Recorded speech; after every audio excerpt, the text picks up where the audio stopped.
Emma Caldwell tugged at the hem of her borrowed dress for what felt like the 100th time that evening.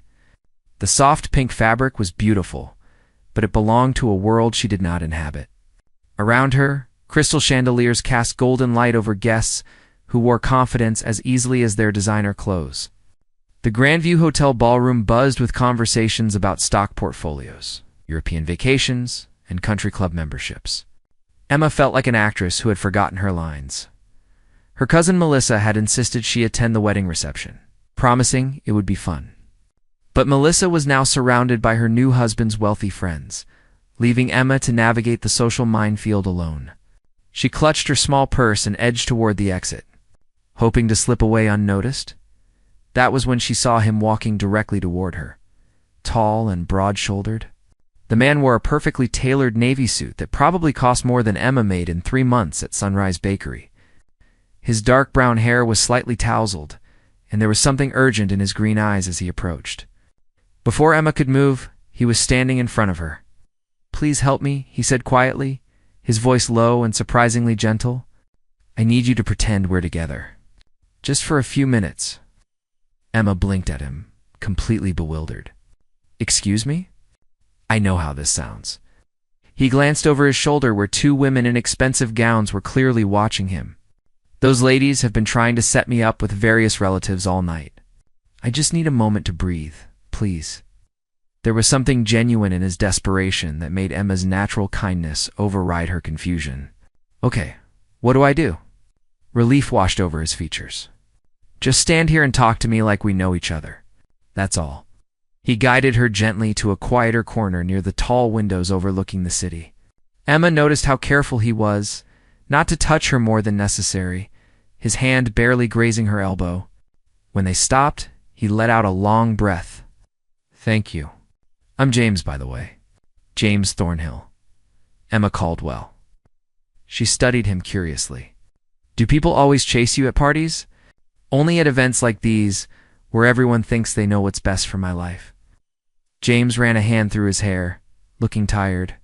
"I've been a widower for 3 years. And apparently that means I'm fair game for every matchmaking attempt in the city. Sorry about your wife." Emma's voice softened with genuine sympathy. "Thank you." James looked at her more closely now, seeming to really see her for the first time. "You don't seem like you want to be here either." Emma laughed, a light sound that made him smile. "Is it that obvious? My cousin got married today, and somehow I ended up at this reception where everyone talks about things I don't understand. I was actually trying to escape when you found me, so we're both refugees from the same party." James's smile reached his eyes now, transforming his whole face. "What do you do when you're not attending weddings you'd rather avoid?" "I work at a bakery downtown. Sunrise Bakery on Maple Street. I'm an assistant, but I help with decorating cakes and creating new recipes." Emma's face lit up as she talked about her work. "It's not glamorous, but I love it. There's something magical about making things that bring people joy." James listened with an attention that felt rare and precious. Most people at parties like this asked questions without really caring about the answers. But he leaned in slightly, genuinely interested. "That sounds wonderful. What kind of things do you create?" "Well, last week I designed a birthday cake shaped like a castle with edible glitter towers. The little girl who ordered it cried happy tears when she saw it." Emma's eyes sparkled with the memory. "Moments like that make everything worthwhile. You must be talented." James seemed captivated by her enthusiasm. "My daughter Sophie loves anything with princesses and castles. She would adore something like that. How old is she?" 10. She's staying with my mother tonight so I could attend this event." His expression softened when he spoke about his daughter. "She's the best thing in my life. After her mother passed, Sophie and I had to figure out how to be a family of 2. Some days are harder than others." Emma felt her heart squeeze with compassion. "That must be incredibly difficult for both of you." "But Sophie's stronger than I am sometimes." James paused, then asked, "Do you have children?" "No, I'm only not married, no kids. Just me in my tiny apartment and my sourdough starter that I've kept alive for 2 years." Emma smiled self-consciously. "My life is pretty simple compared to all this." Simple sounds perfect right now. James glanced around the opulent ballroom with something like weariness. Everything in my world is complicated. Meetings, expectations, maintaining appearances. Sometimes I forget what it's like to just have a real conversation. They talked for another 40 minutes, long after James's excuse for needing her company had passed. Emma learned that he worked in investment banking, that he loved old mystery novels, that he missed cooking homemade meals because he was always too busy. James discovered that Emma had learned to bake from her grandmother, that she dreamed of someday opening her own small bakery, that she believed kindness was more valuable than money. When the reception began winding down, James seemed reluctant to end their conversation. "Emma, I know this is going to sound strange given how we met, but would it be all right if I stopped by your bakery sometime? I'd love to try your creations. You really want to visit a small bakery on Maple Street?" Emma raised her eyebrows skeptically. "It's nothing fancy. Fancy is overrated." James pulled out his phone. "May I have your number? Just in case I get lost finding the place." Emma hesitated only a moment before sharing her contact information. As they said goodbye, James's hand briefly touched hers, a connection that felt warm and promising. Walking to her car later, Emma could not stop smiling. She had gone to the reception dreading every moment, and somehow she had met someone who made her feel seen and valued. It seemed impossible that James Thornhill, a wealthy banker in an expensive suit, would actually show up at Sunrise Bakery. But something in his eyes had been sincere. She drove home through the quiet city streets, her heart lighter than it had been in months. Sometimes the most unexpected encounters became the most meaningful ones. Emma did not know it yet, but her life was about to change in ways she could never have imagined. All because a desperate man had asked her to pretend for just a few minutes. 3 days later, the bell above the bakery door chimed, and Emma looked up from the cupcakes she was decorating to see James Thornhill walking in. Looking slightly nervous, but genuinely happy to be there, James stood in the doorway of Sunrise Bakery, looking slightly out of place in his business suit among the cheerful yellow walls and the scent of fresh bread. Emma felt her heart skip when she recognized him. She had wondered if he would actually come, half convinced their connection at the reception had been a fluke. "You came," she said. Unable to hide her smile, "I promised I would."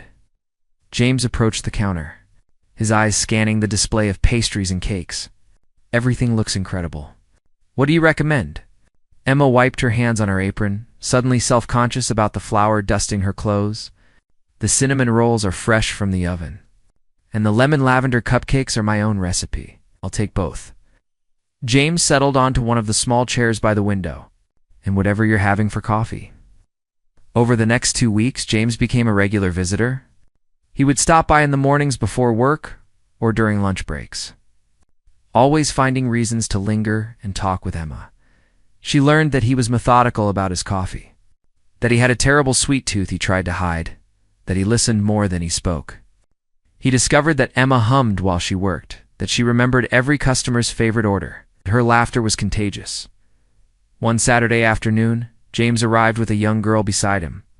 She had his green eyes and dark hair pulled into 2 braids, and she clutched a worn stuffed rabbit under her arm. "Emma, this is my daughter Sophie." James rested his hand on the girl's shoulder. "Sophie, this is Miss Emma. She's the baker I've been telling you about." Sophie looked up at Emma with curious eyes. "Daddy says you make magic with frosting." Emma crouched down to Sophie's level, her heart melting. "Well, I don't know about magic, but I do try my best." "Do you like baking, Sophie?" The girl nodded enthusiastically. "I help Daddy make pancakes sometimes, but they always turn out lumpy." "That's because your father doesn't let the batter rest," Emma said conspiratorially, making Sophie giggle. "Would you like to help me decorate some cupcakes? I'm working on a special order for a birthday party." Sophie's face lit up brighter than the bakery's lights. "Really? Can I, Daddy?" James smiled, a softness in his expression that Emma had not seen before. "If Miss Emma doesn't mind having an assistant for the afternoon, I would love the company." Emma stood and extended her hand to Sophie. "Come on, let's get you an apron." That afternoon transformed something between the 3 of them. Sophie proved to be a natural, her small hands surprisingly steady as Emma taught her how to pipe frosting roses. James watched from a nearby table, his laptop forgotten as he observed his daughter's joy. Every time Sophie successfully created a design, she would turn to show her father, and his proud smile made Emma's chest feel warm. "Look, Daddy, I made a butterfly." Sophie held up a cupcake decorated with purple and pink frosting wings. "That's beautiful, sweetheart." James walked over to examine her work. "You're a natural artist. Miss Emma is a good teacher." Sophie beamed up at Emma with pure adoration as the afternoon sun streamed through the windows. Turning everything golden, Emma felt something shift inside her. This was not just attraction to James anymore. This was something deeper, more complex. She was falling for both of them, for the quiet man who looked at his daughter like she hung the moon, and for the sweet girl who had lost her mother too young. When it was time to close the bakery, Sophie hugged Emma tightly around the waist. "Thank you for teaching me. Can I come back next week?" "Anytime you want," Emma promised. Meeting James's eyes over his daughter's head, after Sophie ran ahead to the car, James lingered. "Thank you for today. She hasn't been this happy in a long time." "Neither have I, to be honest. I enjoyed it too." Emma fidgeted with her apron strings. "You have an amazing daughter, James. I'd like to take you to dinner." The words came out in a rush, as if he had been holding them back for weeks. "A real date. If you're interested," Emma's smile was her answer. "I'm very interested." Their first official date was at a small Italian restaurant tucked away on a side street. James had chosen it specifically because it was quiet and intimate, nothing like the flashy places his colleagues frequented. Over plates of pasta and glasses of wine, they talked about everything and nothing. James told her about meeting his late wife in college, about the accident that took her 3 years ago, about learning to be both mother and father to Sophie. "Some days, I feel like I'm failing," he admitted, his voice rough with emotion. "I work too much because I don't know how else to provide for her. But then, I miss important moments. Last month, I forgot about her school play because of a meeting." Emma reached across the table and took his hand. "You're not failing. You show up, you love her, you're trying. That's what matters. And James, you're allowed to have a life too. You're allowed to be happy again." His fingers tightened around hers. "I haven't felt this way since before the accident. It scares me a little." "It scares me too," Emma confessed. "But maybe that means it's real." He kissed that night outside the restaurant, a gentle meeting of lips that promised something beautiful and lasting. When they pulled apart, James rested his forehead against hers. "I want to do this right," he whispered. "With you, with Sophie. I want to build something real. So do I." The following months unfolded like pages in a storybook. James integrated Emma into his and Sophie's life with careful consideration, making sure his daughter was comfortable every step of the way. Sophie adored Emma, often asking when they could visit the bakery or if Emma could come to dinner. Emma taught Sophie more baking techniques, and the girl's confidence grew with every successful recipe. For Sophie's 11th birthday, Emma and James planned a party together at the bakery after hours. Emma had created a 3-tier princess castle cake with towers made of sugar cones and edible pearls. When Sophie saw it, she burst into tears of joy. "It's the most beautiful cake I've ever seen." She threw her arms around Emma. "You're the best, Miss Emma. I wish you could be with us forever." Over Sophie's head, Emma's eyes met James's. The emotion in his gaze made her breath catch. They both knew what Sophie's innocent wish meant. This was becoming a family, slowly and naturally. It's built on genuine affection rather than convenience. One evening, after Sophie had gone to bed, James and Emma sat on his back porch overlooking the garden. The summer air was warm and filled with the scent of jasmine. "I need to tell you something," James said, his voice serious. "My mother wants to meet you." Emma felt a flutter of nervousness. "That sounds important." "It is. She's very protective of Sophie and of me. After my wife died, my mother became even more involved in our lives. She means well, but she can be difficult." James took Emma's hand. "I want her to meet you because you're important to me. To us, I want to meet her too." Emma squeezed his hand, trying to sound braver than she felt. "When? Next Sunday?" "Family dinner at her house." James pulled Emma closer. "Fair warning. She's going to ask a million questions and probably judge everything from your shoes to your career choices. Good thing I'm used to handling difficult customers at the bakery, Emma joked. Though her stomach was already nodding with anxiety, James kissed her temple. You're going to be amazing. Just be yourself. That's all Sophie and I need. But as Emma drove home that night, she could not shake the feeling that meeting James's mother would be a test she was not sure she could pass. The Thornhill family came from old money and generations of social standing. She was a baker from a working-class background who lived paycheck to paycheck. Would that be enough for a woman who expected her son to marry within his social circle? The question haunted Emma as she lay in bed that night, staring at the ceiling. She had fallen completely in love with James and Sophie. The thought of losing them because she did not measure up to some arbitrary standard made her chest ache. But she also knew she could not pretend to be someone she was not. Whatever happened at that family dinner, Emma would have to face it as herself. Hoping that love would be enough to bridge the gap between their different worlds. The Thornhill family estate sat behind iron gates and manicured lawns that seemed to stretch forever. Emma's hands trembled slightly on the steering wheel as she pulled up the circular driveway. James had offered to pick her up, but she had insisted on driving herself. Needing the independence and the escape route if things went badly, James met her at the front door. Handsome in casual slacks and a button-down shirt. He kissed her cheek and whispered, "You look beautiful. Breathe. It's going to be fine." Sophie came bounding down the hallway, her face lighting up. "Emma, you're here. Come see the garden. Grandmother has roses everywhere." But before Emma could follow, a tall woman with silver hair and sharp blue eyes appeared in the doorway to the dining room. Margaret Thornhill wore pearls and judgment in equal measure, her gaze sweeping over Emma from head to toe. "You're the baker," she said, her tone neutral but her implication clear. Not an heiress, not a lawyer, not someone from their world. Just a baker. "Yes, ma'am." Emma Caldwell. Emma extended her hand, willing it not to shake. "Thank you for inviting me to your home." Margaret's handshake was brief and cool. "James speaks highly of you. Sophie talks of little else. I thought it was time we met properly." Dinner was an exercise in polite interrogation. Margaret asked about Emma's family background, her education, her career aspirations, each question designed to highlight the differences between Emma's modest upbringing and the Thornhill legacy. James tried to steer the conversation to safer topics, but his mother was relentless. "So you work at someone else's bakery?" Margaret said over the main course. "Do you have plans to advance your career, or is this a temporary position?" Emma set down her fork carefully.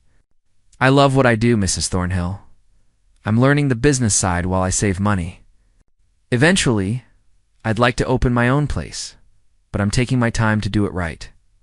How practical. The words dripped with condescension. "Though I imagine it must be difficult to support yourself on a baker's salary. The cost of living in this city is quite high," Mother James said sharply. "That's enough. I'm simply making conversation, James." Margaret turned her attention to Emma again. "You must understand my concern. My son is a successful man with considerable responsibilities. Sophie needs stability and someone who understands the demands of our family's position in society." Emma felt heat rising to her cheeks. But before she could respond, Sophie spoke up, her young voice clear and firm. "Grandmother, that's not fair. Emma is the kindest person I know. She makes me and Daddy happy. Isn't that what matters?" The table fell silent. Margaret looked surprised that her granddaughter had challenged her, while James's eyes shone with pride. Emma felt tears threatening and blinked them back. "Sophie," Margaret began, but the girl was not finished. "Mommy would have liked Emma," Sophie continued, her voice wavering slightly but determined. "She always said the most important thing was being good to people. Emma is good to us.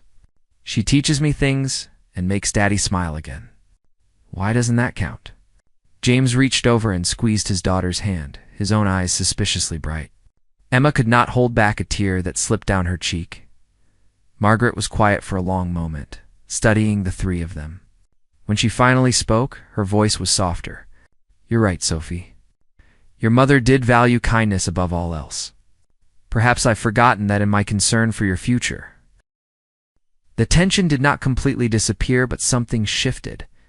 Margaret began asking Emma genuine questions about baking, seeming surprised by the complexity and artistry involved. By the time dessert arrived, the conversation had become almost pleasant.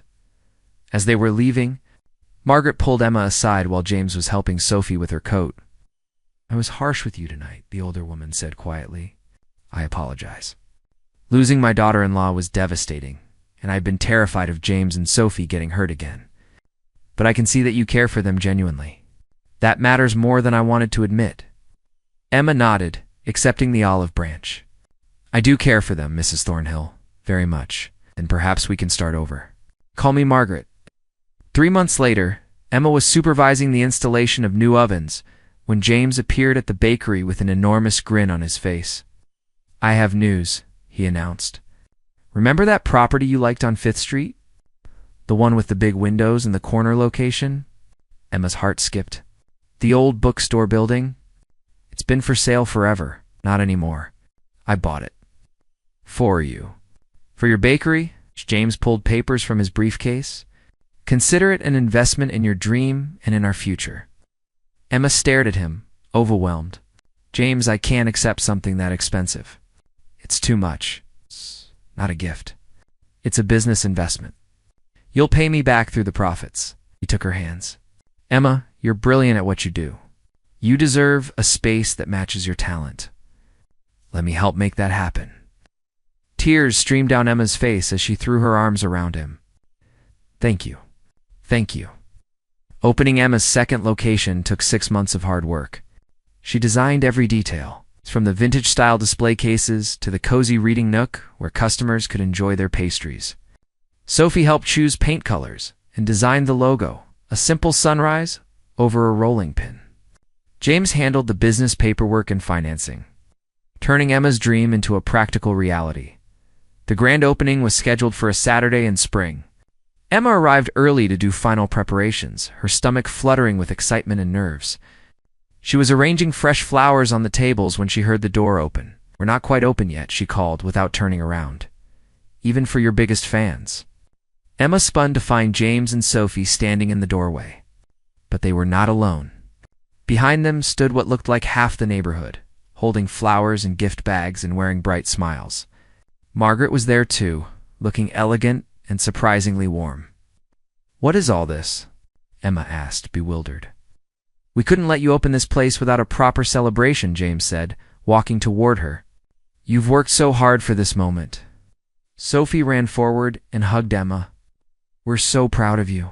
As friends and customers began filing in, admiring the space and sampling treats, James guided Emma to the quieter back corner near the kitchen. His expression was nervous, but determined.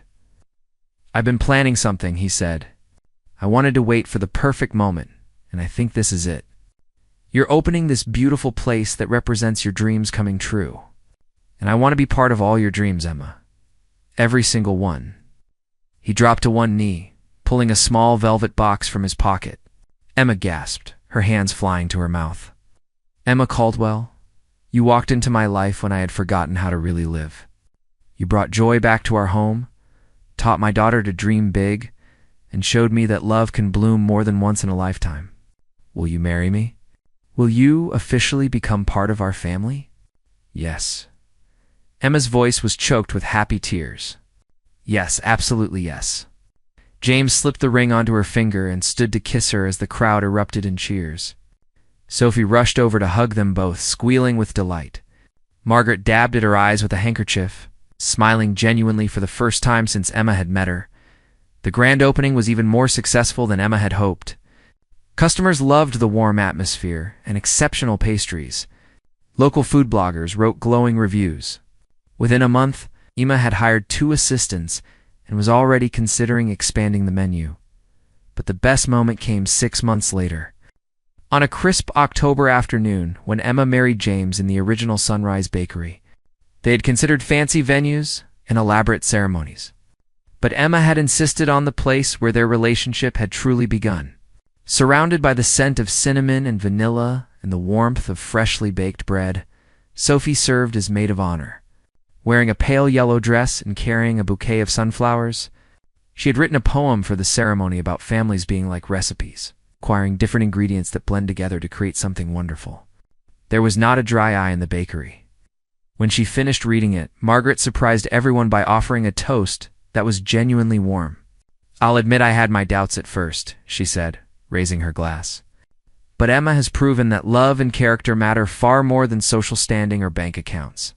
She's brought my family back to life, and for that, I'm eternally grateful. Welcome to the family, Emma." As the sun set and the reception continued, Emma and James slipped outside for a quiet moment alone. The city lights were beginning to twinkle, and the air was cool and perfect. "Happy?" James asked, pulling her close. Deliriously, Emma leaned into his embrace. "Who would have thought that a desperate plea at a party would lead to all this? I think about that moment constantly." James kissed her forehead. "I was so lonely that night, so tired of pretending. And then you appeared, kind and real and perfect. You saved me, Emma. You saved each other," she corrected gently. "You believed in my dreams when I was too scared to believe in them myself. You and Sophie gave me a family I never knew I needed." They stood together in comfortable silence, watching the evening unfold. Inside, Sophie was teaching Margaret how to frost cupcakes, both of them laughing at their messy attempts. Emma's parents were chatting with James's business partners, all social barriers dissolved in the warmth of celebration. "Do you remember what I said to you that first night?" James asked quietly. "When I asked you to pretend. Of course, you said you needed help and asked me to pretend we were together." James turned her to face him, his green eyes serious and full of love. "The irony is that I was asking you to pretend something that became the most real thing in my life. This marriage, this family, this love, it's more authentic than anything I've ever experienced." Emma touched his face tenderly. "No more pretending. Only truth from now on?" "Only truth," James agreed, sealing the promise with a kiss as they returned to the party. Emma caught Sophie's eye through the window. The girl waved enthusiastically, her face glowing with happiness. Emma waved back, her heart so full it felt like it might burst. She had gone to that party months ago, feeling lost and out of place, ready to escape at the first opportunity. Instead, she had found her home, not in a location or building, but in the hearts of two people who needed her as much as she needed them. Sometimes the best love stories began with a simple request from a stranger, a moment of kindness that opened the door to forever. The bakery lights glowed warm and golden as friends and family celebrated inside, filling the space with laughter and joy.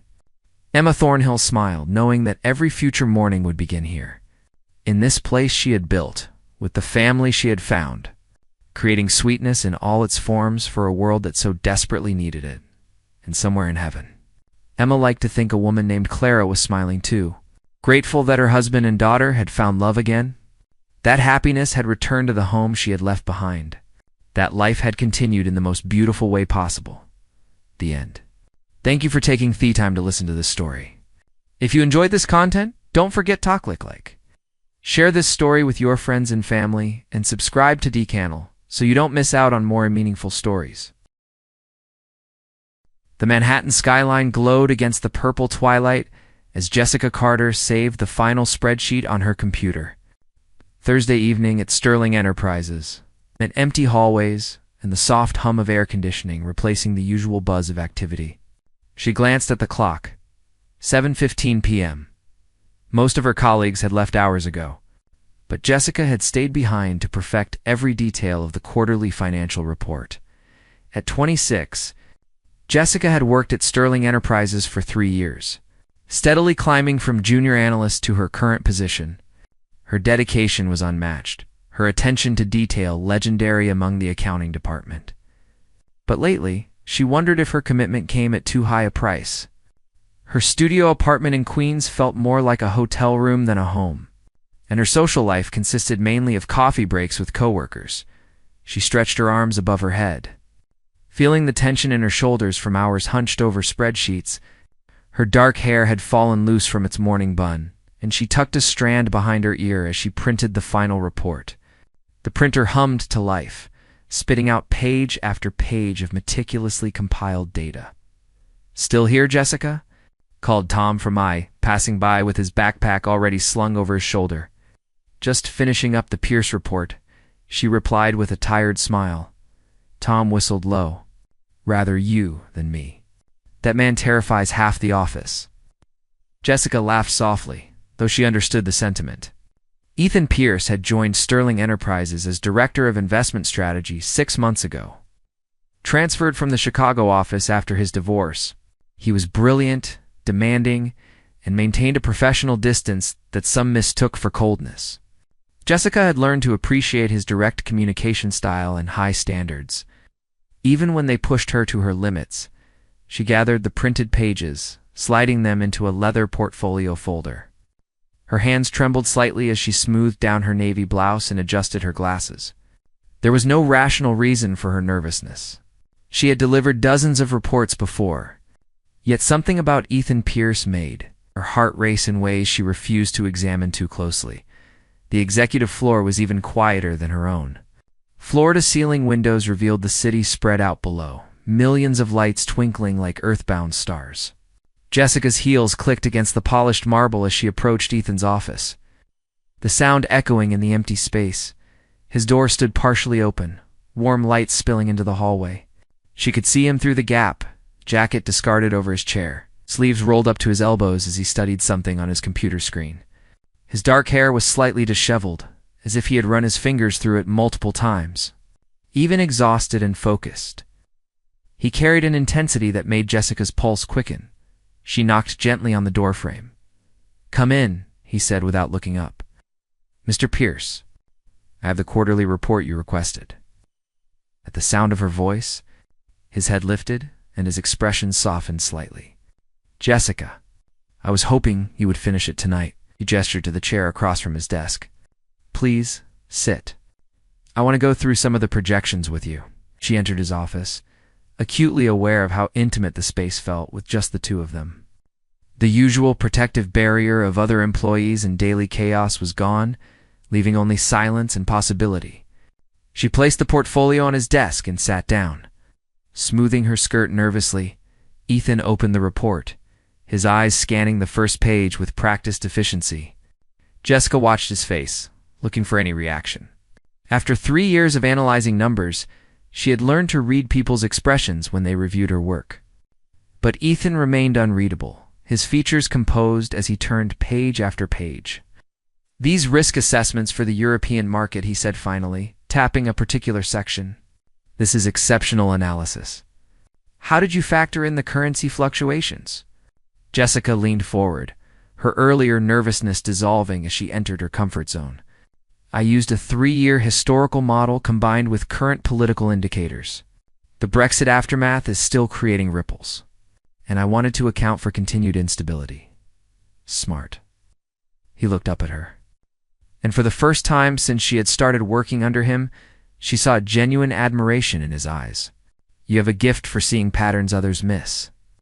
Heat crept up her neck. "Thank you. I just try to be thorough. It's more than thoroughness." Ethan leaned back in his chair, studying her with an intensity that made her breath catch. "You have intuition that cannot be taught." The compliment hung in the air between them. Jessica suddenly became aware of how late it was, how alone they were, how the soft lighting made his office feel less like a workplace and more like somewhere intimate and private. "Can I ask you something?" Ethan's voice was quieter now, less like her boss and more like a person, of course. "Do you ever feel like you are living half a life?" The question came out of nowhere, catching Jessica completely off guard. "Like you are so focused on one thing that everything else just fades away?" She blinked, uncertain how to respond to such a personal question. "I suppose I do sometimes." Ethan stood and walked to the window, his hands in his pockets. "I moved to New York 6 months ago, thinking a fresh start would fix everything. New city, new job, new possibilities. But I brought all my old habits with me." He turned to face her. "I work until I am exhausted so I do not have to think about how empty my apartment feels." Jessica's heart ached at the vulnerability in his voice. She stood slowly, drawn toward him despite every professional instinct telling her to maintain distance. "Mr. Pierce, I don't think that makes you unusual. A lot of us use work as an escape." "Ethan," he corrected softly. "When it is just us, call me Ethan." The use of his first name felt dangerous and thrilling. "Ethan," she repeated, the word strange on her tongue. He moved closer. She could smell his cologne, something subtle and expensive. "Jessica, I need to be honest with you about something." His eyes searched hers. "These past 6 months, working with you, I have looked forward to our meetings more than anything else in my day." Her breath caught. "I have to. This is completely inappropriate," he continued, though he did not step back. "You work for me. There are policies and protocols and 100 reasons why I should not be saying this. Then why are you?" Her voice came out barely above a whisper. "Because I am tired of always doing the right thing. My entire marriage was about following rules and meeting expectations, and it left me hollow." His hand lifted, hesitating near her face, before gently tucking that loose strand of hair behind her ear. "With you, I feel awake again." Jessica knew she should step back, should remind him of professional boundaries, should protect both their careers.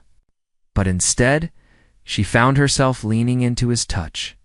"I feel it too." For a long moment, they simply stood there, the city lights glowing behind them, the rest of the world forgotten. Then Ethan's phone buzzed loudly on his desk, shattering the moment. They both stepped back quickly, the spell broken. "I should go," Jessica said, her voice shaky. "Jessica, wait." Ethan ran his hand through his hair, looking as conflicted as she felt. "I am sorry. That was completely out of line." "No, it wasn't." She met his eyes steadily. "It was honest. And maybe that is exactly what scared me." She turned and walked toward the door, her heart pounding so hard she thought it might burst from her chest. As she reached the threshold, his voice stopped her. "Jessica." She looked back. "Tomorrow, would you have coffee with me?" "Not as your boss. Just as someone who would like to know you better." Every reasonable part of her brain screamed that this was a mistake. But her heart, that neglected organ she had ignored for so long, whispered something different. "Yes," she heard herself say. "I would like that." As Jessica walked back to her desk to collect her things, she felt breathless, exhilarated, and terrified, all at once. She had walked into that office to deliver a simple report. She was walking out with something far more complicated and precious, the possibility of something real. Friday morning arrived with the kind of crisp autumn air that made New York feel alive with possibility.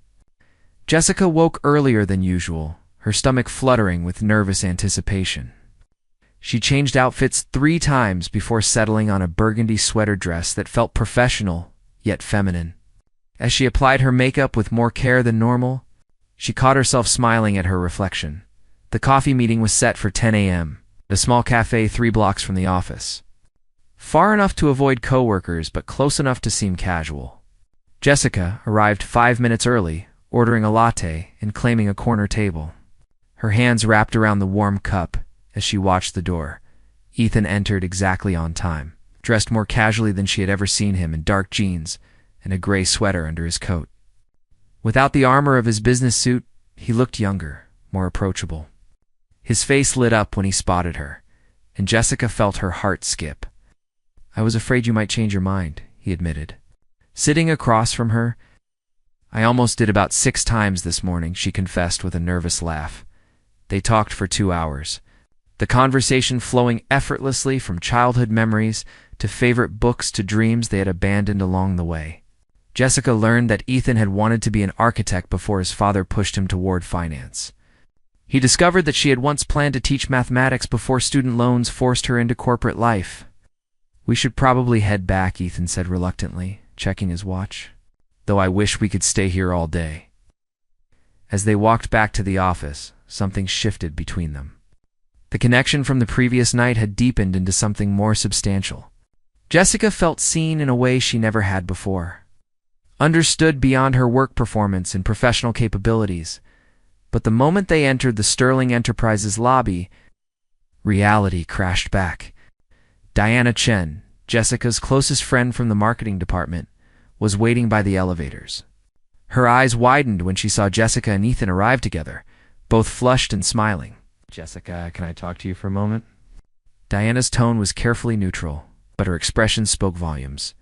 In the women's restroom, Diana turned to her friend with concern etched across her features. Please tell me you know what you are doing. We just had coffee, Jessica protested, though the defensive tone in her voice betrayed her. Jessica, he is the director of investment strategy. You report directly to him. Diana gripped her friend's shoulders. I love you, and I want you to be happy, but this could destroy your career. You know how this company is about relationships between superiors and subordinates? We are not in a relationship. We are just getting to know each other. Diana's expression softened with sympathy. Honey, the way you are glowing right now tells a different story. Just be careful, okay? The corporate world is not kind to women who date their bosses, no matter how genuine the feelings are. The warning echoed in Jessica's mind all afternoon. But it could not diminish the warmth she felt when Ethan sent her a text during lunch. Thank you for this morning. You made my day brighter. Over the next 2 weeks, they continued meeting for coffee, then lunches, then dinner after work. They were careful to keep their interactions professional in the office, but the connection between them grew stronger with each conversation. Ethan shared the pain of his divorce, how his ex-wife had accused him of being emotionally unavailable, how he had thrown himself into work to avoid dealing with his loneliness. Jessica opened up about her fear of never being good enough, of sacrificing her personal life on the altar of professional success. I see you, Jessica, Ethan told her one evening over Italian food in a quiet restaurant in Brooklyn. Not just the brilliant analyst, but the woman who hums while she works, who brings homemade cookies for her team on Fridays, who still believes in kindness even in a cutthroat industry. And I see you, she replied, reaching across the table to take his hand. The man who actually listens when people talk, who remembers details about their lives, who carries the weight of responsibility because he genuinely cares about doing right by others. Their first kiss happened that night, on a quiet street corner under the glow of streetlights. It was gentle and tentative, full of promise and possibility, but paradise never lasts long in the real world. The following Monday, Jessica noticed the whispers, conversations that stopped when she entered the break room. Knowing glances exchanged between coworkers, she tried to ignore it, burying herself in work, but the uncomfortable feeling persisted. During lunch, Diana pulled her aside urgently. The rumors have started. Someone saw you and Ethan at that restaurant in Brooklyn. The story is spreading through the office like wildfire. Jessica felt her stomach drop. What are people saying? That you are sleeping with the boss to get ahead. That your recent assignment to the Henderson account was favoritism. That Ethan is taking advantage of a younger employee. Diana's voice was pained. None of it is fair or true, but you know how quickly these things spiral. By Tuesday afternoon, Jessica was called to Human Resources. Patricia Morrison, the stern head of HR, sat behind her desk with a file folder open in front of her. The 40-minute conversation was professional, but pointed. Sterling Enterprises had strict policies about relationships between supervisors and subordinates. The situation created conflicts of interest and opened the company to liability concerns. I want to be clear, Ms. Carter, Patricia said firmly. Your job performance has been exemplary. This is not about your capabilities. However, the appearance of impropriety can be as damaging as actual impropriety. We need to address this situation immediately. Jessica left the HR office feeling humiliated and angry. She had worked so hard to build her reputation, and now it was being questioned because of her personal life. That evening, she and Ethan met at their cafe, both visibly shaken. They called me in too, Ethan revealed, his jaw tight. Patricia laid out our options. One of us transfers to a different department where there is no reporting relationship. One of us takes a position at another Sterling office. Or one of us leaves the company. This is not fair, Jessica's voice cracked. Why should we have to choose between our careers and each other? Because that is how the corporate world works. Ethan reached for her hand. But Jessica, I want you to know something. Whatever you decide to do, it will not change how I feel about you. If you need to distance yourself from me, I will understand. She looked at him, this man who had awakened something in her she thought had died years ago. What if I do not want to give you up? Then we figure this out together. Over the next week, the pressure intensified. Jessica's coworkers began treating her differently. some with cold professionalism, others with barely concealed judgment. Even her work assignments seemed to carry additional scrutiny. As if everyone was looking for evidence that she had not earned her position fairly, the breaking point came during a department. What? A senior analyst who had always resented Jessica's rapid advancement made a snide comment about people who climbed the ladder through their personal lives rather than their professional skills. The room fell silent. Ethan's face darkened with anger, but before he could respond, Jessica stood. "I have worked at this company for 3 years," she said, her voice steady despite her shaking hands. "I have exceeded every performance metric taken on projects no one else wanted, and consistently delivered results that benefited this entire department. My personal life is exactly that, personal, and I will not apologize for finding happiness or let anyone diminish my accomplishments." She gathered her materials and walked out, leaving stunned silence in her wake. That evening, Ethan appeared at her apartment door. "That was the bravest thing I have ever seen," he said when she opened the door. "It was probably career suicide," she replied, but allowed him to pull her into an embrace. "Patricia called me after the meeting," Ethan said softly. "Sterling is offering you a position as regional financial manager at the Boston office. It is a significant promotion with a substantial raise. You would have your own team and complete autonomy." Jessica pulled back to look at him. "Boston, that is 4 hours away, I know." His expression was pained. "But it also gets you out from under my supervision. It gives you a chance to prove yourself in an environment where no one questions your capabilities. And what about us?" Ethan cupped her face in his hands. "I have been thinking about that. I could leave Sterling, start my own consulting firm.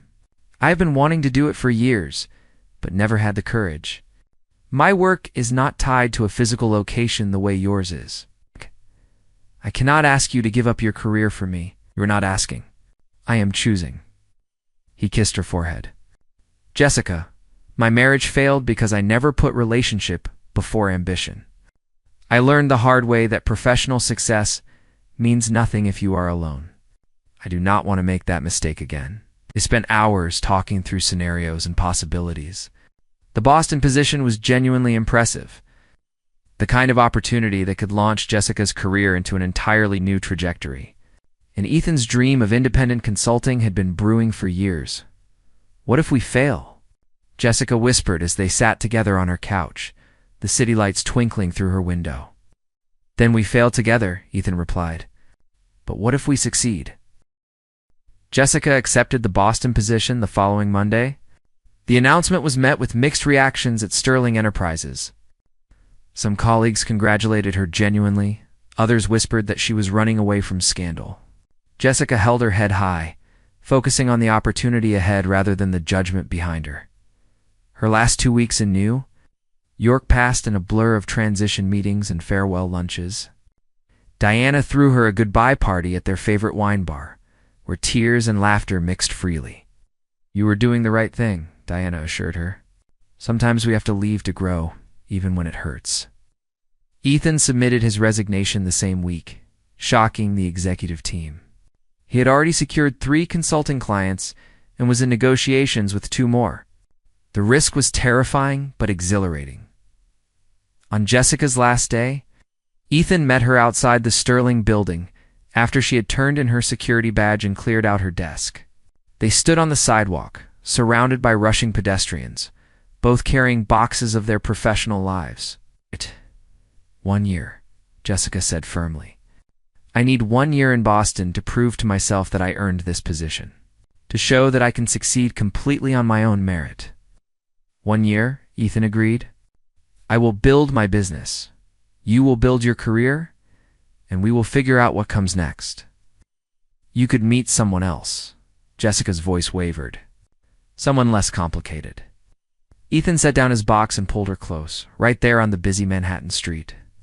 "Jessica Carter, I waited 34 years to feel this way about someone.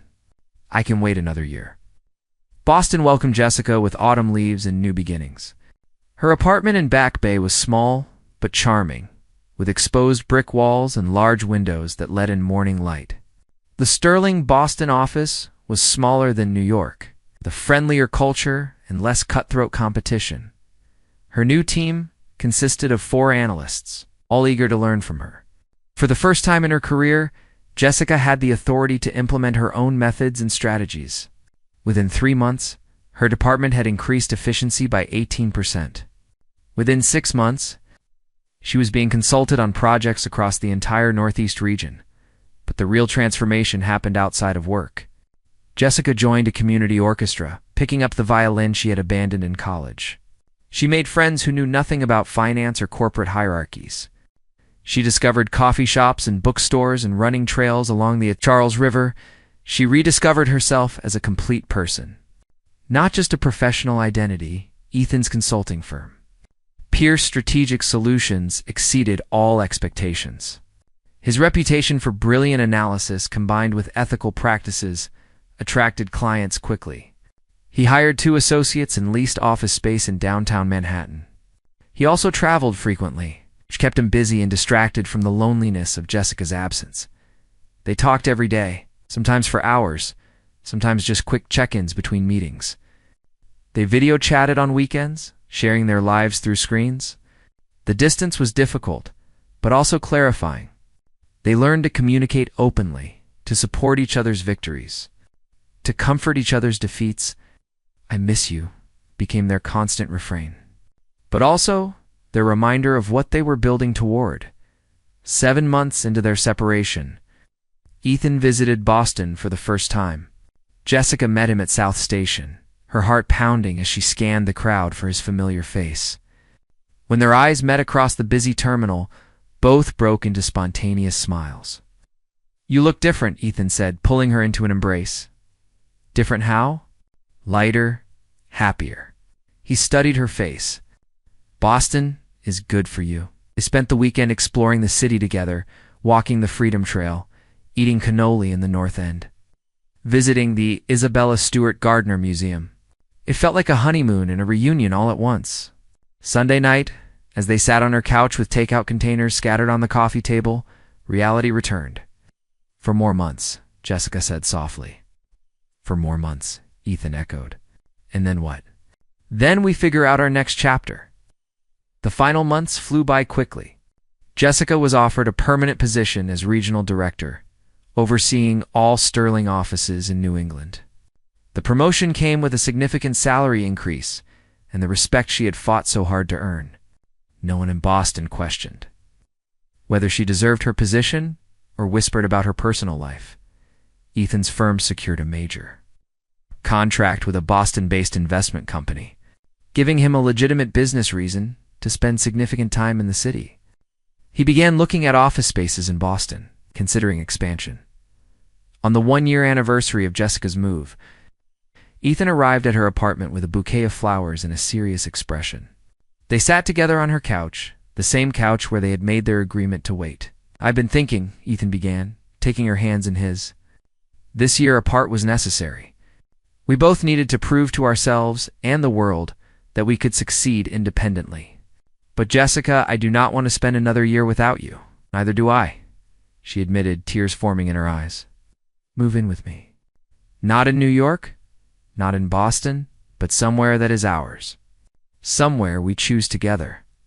He pulled out a small velvet box. "And marry me? Not because it is convenient or expected, but because I cannot imagine my life without you in it." Jessica opened the box to reveal a simple but elegant diamond ring. Through her tears, she laughed. "You are supposed to get on one knee." "I am a consultant, not a traditionalist." Ethan grinned, but he slid off the couch onto one knee anyway. "Jessica Carter, will you marry me?" "Yes," she said without hesitation. "Yes to all of it." 6 months later, they married in a small ceremony in a botanical garden in Providence, Rhode Island. The city that sat perfectly between Boston and New York, Diana was Jessica's maid of honor. Ethan's younger brother served as best man. Jessica's team from Boston attended, as did several of Ethan's clients who had become friends. They bought a house in Providence with an office for Ethan's consulting work and a music room for Jessica's violin. She continued as regional director, traveling to Boston 3 days a week. He split his time between clients in both cities. They created a life that honored both their professional ambitions and their personal happiness.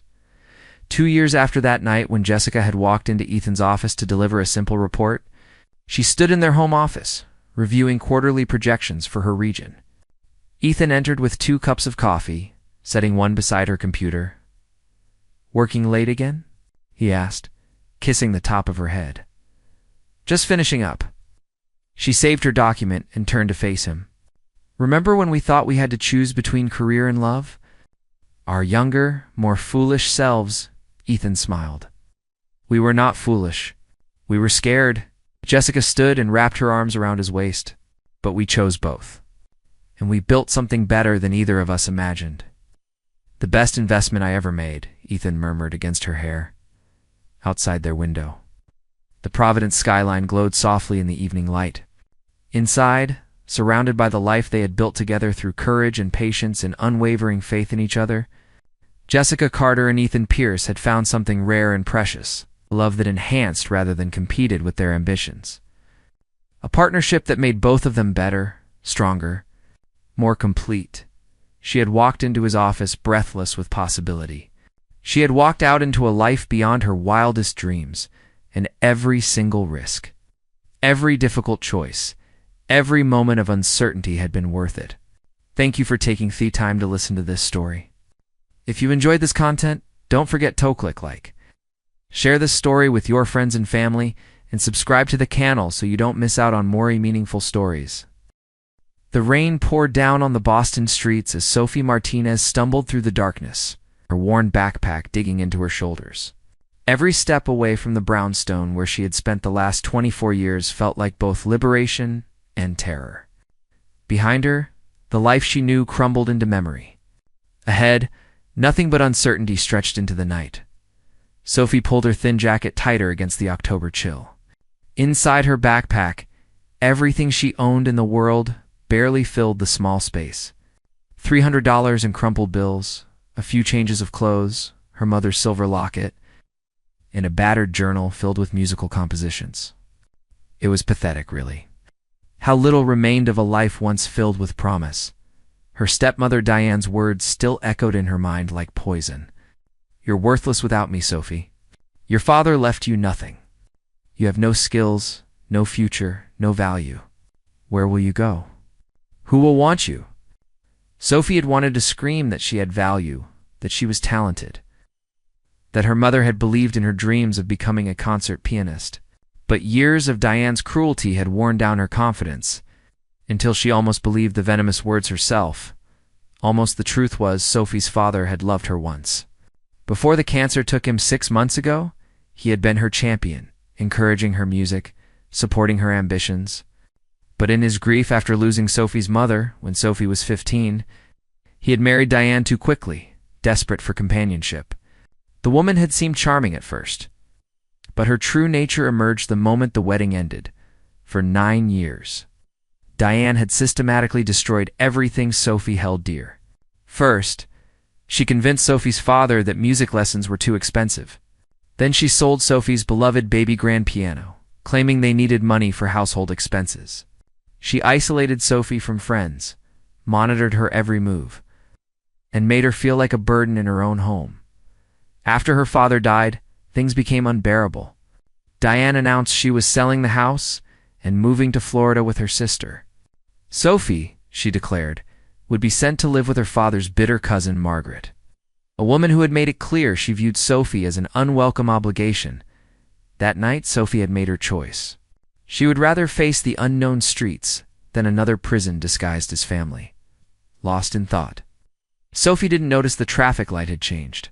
She stepped off the curb into the crosswalk, her mind 1,000 miles away from the present moment. The screech of brakes shattered her reverie. Sophie turned her head just in time to see the sleek black Mercedes sliding toward her on the rain-slicked street. She tried to jump back, but her foot caught on the curb. The car's bumper barely touched her hip, but the shock sent her tumbling backward. Her backpack flew open, scattering her meager possessions across the wet pavement. The driver's door burst open immediately. A man emerged, tall and commanding, even in the downpour. He wore an expensive charcoal suit that was quickly being ruined by the rain, but he didn't seem to notice. His dark hair was plastered to his forehead, and his gray eyes held a mixture of concern and relief as he rushed toward her. Are you hurt? Don't move. I'm calling an ambulance. His voice was deep, authoritative, the kind of voice accustomed to being obeyed. Oh, please. I'm fine. Sophie scrambled to gather her scattered belongings, her cheeks burning with embarrassment. The rain had soaked through her jacket, and she was shivering uncontrollably. It was my fault. I wasn't paying attention. The man knelt beside her, helping collect her things, despite the rain and the ruined suit. His hands paused when he picked up her journal, and Sophie saw him glance at the musical notations before carefully closing it and handing it to her. "You're a musician?" he asked, his tone gentler now. I want to be. It's complicated. Sophie stuffed everything back into her backpack, avoiding his penetrating gaze. Up close, she could see he was probably in his late 30s, with a strong jawline and an intensity that was both intimidating and magnetic. "Let me at least drive you somewhere. You're soaked, and you're shaking. Where do you live?" "I don't." The words escaped before Sophie could stop them. She bit her lip, cursing her honesty. I'm between places right now.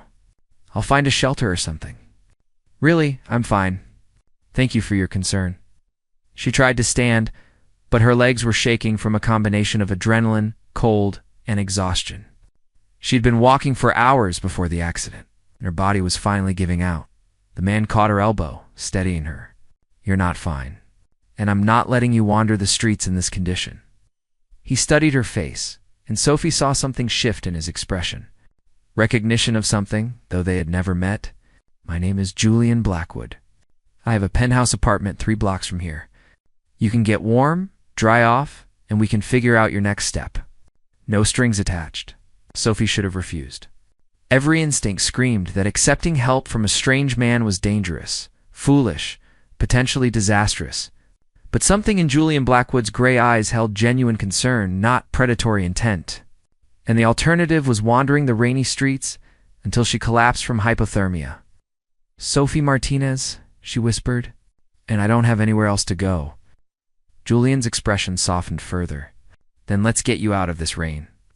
His penthouse was everything Sophie expected from a man who drove a Mercedes and wore custom-tailored suits. Floor-to-ceiling windows overlooked the Boston skyline, now blurred by rain and fog. Modern furniture and shades of gray and black gave the space a sophisticated but cold atmosphere. Everything looked expensive and untouched, as if no one actually lived there.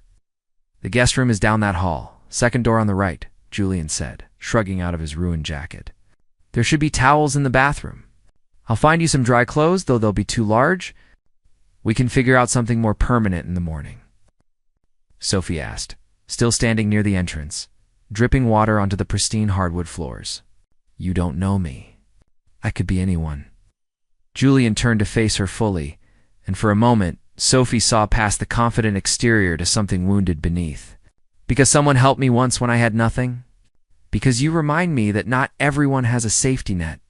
And because—" He paused, seeming to choose his words carefully. "Because leaving you on the street would haunt me." 30 minutes later, Sophie emerged from the guest room wearing Julian's oversized Yale sweatshirt and sweatpants, her damp hair wrapped in a towel. She found him in the kitchen, heating soup on a state-of-the-art stove. "Sit," he commanded gently, gesturing to the bar stools at the marble island. "When did you last eat?" Sophie had to think about it. "Yesterday morning, I think. Maybe the morning before that." Julian's jaw tightened, but he said nothing, simply ladling soup into a bowl and placing it before her with a spoon. As Sophie ate, he prepared a second bowl for himself and sat across from her. "So, Sophie Martinez, who doesn't have anywhere to go," he said quietly. "What's your story?" Something about his tone, about the warmth of the soup in her belly, and the safety of being inside while rain lashed the windows, loosened Sophie's tongue. She found herself telling him everything. Her mother's death, her father's remarriage, Diane's cruelty, the years of having her dreams systematically destroyed, her father's death, and finally her escape. Julian listened without interrupting, his gray eyes never leaving her face. When she finished, he was silent for a long moment. "I lost my mother when I was 20, he finally said. "Cancer, like your father. She was a pianist too. Not professionally, but she played beautifully. After she died, I couldn't bear to hear piano music for years. It felt like losing her all over again." Sophie looked at him with new understanding. "Is that why you stopped to help me? Because of my journal?" "Maybe partly," Julian admitted. "But also because I see someone who's been broken by circumstances beyond her control, yet still carrying her dreams with her. That takes strength, Sophie. More strength than you probably realize you have." Their eyes met across the kitchen island, and something electric passed between them. Sophie felt her breath catch, suddenly aware of how intimate this moment was. Sitting in a stranger's kitchen wearing his clothes, sharing their deepest sorrows, Julian seemed to feel it too. He stood abruptly, clearing their bowls. "You should rest. Tomorrow, we can discuss your options. I have connections in the music world. I might be able to help you find work, a place to stay, something." "Why would you do that for me?" Sophie asked, standing as well. "You really don't know me." Julian turned from the sink, and the vulnerability in his expression took her breath away. "Because maybe helping you will help me remember how to be human again. I've spent so long building walls, protecting myself, that I forgot what it feels like to simply care about someone without calculation." Before Sophie could respond, Julian's phone buzzed urgently. He glanced at the screen, and his expression hardened instantly, the vulnerable man disappearing behind a mask of cold professionalism. "I have to take this," he said curtly. "Emergency business. The guest room is yours for as long as you need it. We'll talk more in the morning." He strode toward his study, already speaking in clipped tones to whoever was on the other end. Sophie stood alone in the kitchen, feeling the absence of his presence like a physical thing. She made her way to the guest room, which was larger than her entire bedroom at Diane's house had been. As she climbed into the impossibly soft bed, Sophie replayed the evening in her mind. The accident, Julian's inexplicable kindness, the connection she felt despite knowing him for mere hours. It was crazy. She should be terrified, planning her escape in the morning. Instead, for the first time in years, Sophie felt something she had almost forgotten: hope in his study. Julian ended his call and stood at the window, staring out at the rain-soaked city. His reflection in the glass showed a man torn between desire and duty, between protecting himself and taking a risk on something unexpected. He thought about Sophie's green eyes, so full of pain and determination, about her music, which he had glimpsed in her journal, about the way she had looked at him with understanding when he mentioned his mother. This was dangerous. He knew that.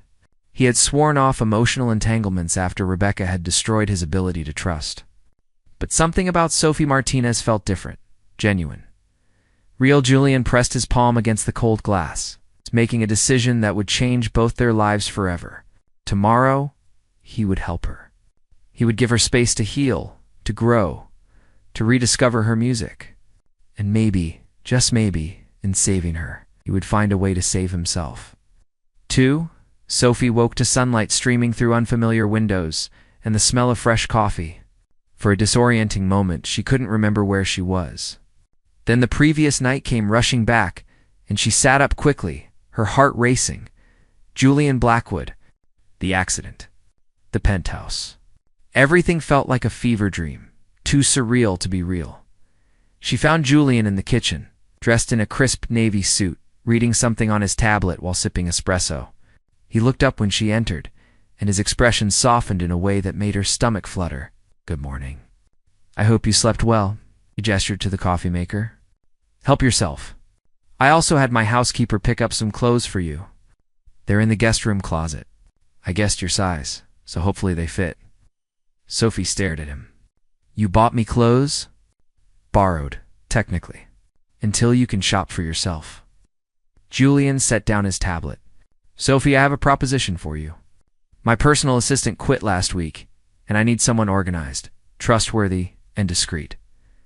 The job pays well, includes health insurance, and you could live here until you find your own place. You'd be earning your keep, not accepting charity." "I don't have any experience as an assistant," Sophie protested.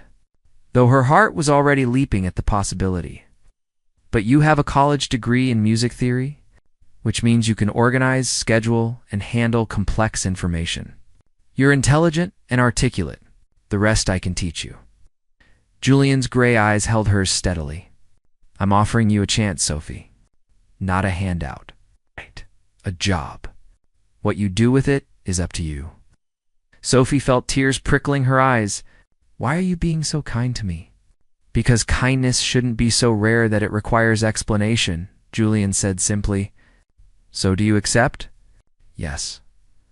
The word came out as a whisper. Yes, thank you. Over the next 2 weeks, Sophie threw herself into her new role with determination. Julian was demanding but fair, expecting excellence, but providing the tools to achieve it. She managed his schedule, screened his calls, organized his files, and slowly began to understand the empire he had built. Julian Blackwood was the founder and CEO of Blackwood Technologies, a software company that had revolutionized data security. At 38, he was worth billions, commanded respect in boardrooms worldwide, and maintained a reputation for brilliance and ruthlessness in equal measure. But Sophie was beginning to see beneath that polished exterior. She noticed how he never raised his voice at employees, how he remembered small details about their lives, how he donated anonymously to music programs for underprivileged children. He worked 16-hour days, not out of greed, but out of a driving need to prove himself worthy of his success, and he was lonely, desperately, achingly lonely in his glass tower. Their evenings fell into a comfortable routine. After work, they would share dinner and conversation. Julian asked about her music, encouraging her to use the baby grand piano in his rarely used formal living room. The first time Sophie played for him, she chose Chopin, and watched his eyes close with an expression of such profound emotion that she nearly stopped. When the final notes faded, Julian opened his eyes, and she saw they were bright with unshed tears. "My mother used to play that piece," he said quietly. "I haven't heard it in 18 years. Thank you for giving that back to me." Something shifted between them that night. The boundaries of employer and employee began to blur into something deeper, more complicated. Sophie caught herself watching him when he wasn't looking, noticing the strength in his hands, the intelligence in his eyes, the rare smile that transformed his serious face. And Julian, though he tried to maintain professional distance, found himself drawn to Sophie in ways that both thrilled and terrified him. Her laugh, her passion for music, her resilience in the face of hardship. Everything about her called to the parts of himself he had locked away after Rebecca's betrayal. 3 weeks after Sophie started working for Julian, everything changed. Sophie returned from lunch to find an elegantly dressed woman waiting in Julian's office. She was stunning, with platinum blonde hair, ice blue eyes, and a designer dress that probably cost more than Sophie made in a month. "You must be the new assistant," the woman said, her tone dripping with condescension. "I'm Rebecca Sterling, Julian's fiancée. Well, former fiancée, but these things are so fluid, aren't they?" Sophie felt her stomach drop. "Mr. Blackwood didn't mention he was expecting you." "Julian and I don't need appointments, darling. We have history." Rebecca's smile was predatory. 3 years ago, we were planning our wedding. I made a mistake. He overreacted, but now I'm ready to make amends. True love always finds its way back, don't you think? Before Sophie could respond, Julian emerged from the conference room, and his expression went cold when he saw Rebecca. "What are you doing here?" His voice could have frozen water. "I wanted to see you, to talk about us." Rebecca moved toward him with practiced grace. "Julian, it's been 3 years. Surely you can forgive me now. What we had was special. What we had was a lie." Julian's jaw was tight. "You slept with my business partner while wearing my engagement ring. There is no us, Rebecca. There never will be again. Don't be dramatic. It was one mistake. You've punished me long enough." Rebecca's eyes flickered to Sophie with calculation. "Or have you already replaced me with the help?" How deliciously predictable. "Get out," Julian said quietly, but with such intensity that Sophie took a step back. Now, Rebecca's perfect facade cracked slightly. "You'll regret this, Julian. I know things about you, about your patterns. How you rescue broken birds and discard them when they heal. Ask your new pet about the 3 women before her. Ask her if she's truly special or just another project. After Rebecca left, the office felt poisoned. Julian stood with his back to Sophie, his shoulders rigid with tension. Is it true? Sophie asked quietly. Have there been others like me? Julian turned, and the pain in his eyes made her chest ache. There have been women I helped, yes. After Rebecca, I threw myself into work and philanthropy. I funded scholarships, helped employees in crisis, donated to causes. Some of those people were women who needed assistance. But you, he stepped closer. You are not a project, Sophie. He stopped, seeming to struggle with words. Sophie felt tears building. I'm what? You're the first person in 3 years who has made me want to feel again, Julian said softly. Who has made me believe that maybe I could trust someone with more than just professional respect. That terrifies me because I don't know if I'm strong enough to survive being wrong again. Sophie wanted to close the distance between them, to tell him she felt the same terrifying pull. But Rebecca's words echoed in her mind. Rescue broken birds and discard them. Was that what this was? Was she fooling herself into believing there could be something real between a billionaire and a homeless girl he had literally hit with his car? That night, Sophie couldn't sleep. She kept replaying Rebecca's words, examining every interaction with Julian through a new, darker lens. Had his kindness been genuine, or was she just the latest charity case that made him feel better about himself? Around midnight, she heard the piano. Julian was playing in the formal living room, and the melody was heartbreaking, full of longing and regret. Sophie found herself walking toward the sound. Drawn by a force she couldn't resist, Julian sat at the piano in the darkness, illuminated only by the city lights through the windows. His fingers moved over the keys with surprising skill, playing a piece Sophie recognized as one of his mother's favorites. I didn't know you could play, she said softly from the doorway. Julian's hands stilled. My mother taught me. After she died, I stopped. Until you came here and filled this place with music again? Sophie entered the room slowly. Julian, I need to know the truth. Am I just another woman you're trying to save? He turned to face her fully, and the vulnerability in his expression took her breath away. Come here, Sophie approached, until she stood beside the piano bench. Julian reached for her hand, his touch gentle. I won't lie to you, Sophie. After Rebecca, I did throw myself into helping others, because it was easier than dealing with my own pain. But you. He pulled her down to sit beside him on the bench. From the moment I saw you in the rain, something was different. It wasn't just wanting to help. It was wanting to know you, to hear your story, to be near you. Rebecca said you discard women when they heal, Sophie whispered. Rebecca doesn't know what she's talking about. The women I helped before found their own paths and moved on naturally. We parted as friends, not because I discarded them. Julian's thumb traced circles on her palm. But with you, the thought of you leaving feels unbearable. That's how I know this is different. Sophie searched his face. I'm falling for you, Julian. And it scares me because we're from different worlds. You're a billionaire, and I'm nobody. You're not nobody. Julian's other hand cupped her cheek. You're talented, resilient, kind. You're Sophie Martinez, who chose to chase her dreams rather than accept a prison. You're the woman who brought music back into my life, who made me remember how to smile, how to hope. But what if Rebecca is right? What if you wake up one day and realize I was just a phase? Then I'll spend every day until then proving her wrong. Julian leaned closer, his breath warm against her lips. Sophie, I haven't felt this way about anyone since before Rebecca destroyed my ability to trust. You've done something I didn't think was possible. You've made me want to try again. Sophie's resistance crumbled. She closed the distance between them, pressing her lips to his in a kiss that felt like coming home. Julian responded immediately, his arms encircling her as the kiss deepened. Years of loneliness and pain melting away in the warmth of connection. When they finally pulled apart, both were breathless. Julian rested his forehead against hers. Stay with me, he whispered. Not as my assistant, not as my charity case. Stay with me as the woman I'm falling in love with. Sophie's heart soared and shattered simultaneously. I want to, but I need to know this is real. I need time to trust that I'm not just fooling myself. Then take the time you need, Julian said, though the disappointment in his eyes was clear. I'm not going anywhere. That fate, it seemed, had other plans.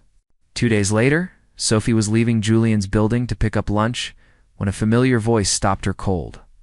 Well, if it isn't little Sophie, playing dress-up in expensive clothes. Sophie turned to find Diane standing on the sidewalk, her expression twisted with malice. Her stepmother looked older, harder, the years of bitterness etched into every line of her face. How did you find me?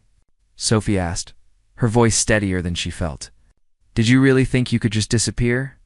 I have friends in this city, people who owe me favors. When I heard you were working for Julian Blackwood, I couldn't believe my luck. Diane stepped closer, and Sophie caught the stale scent of cigarettes. You owe me, Sophie. Your father would have wanted you to help support me in my retirement. I owe you nothing, Sophie said firmly.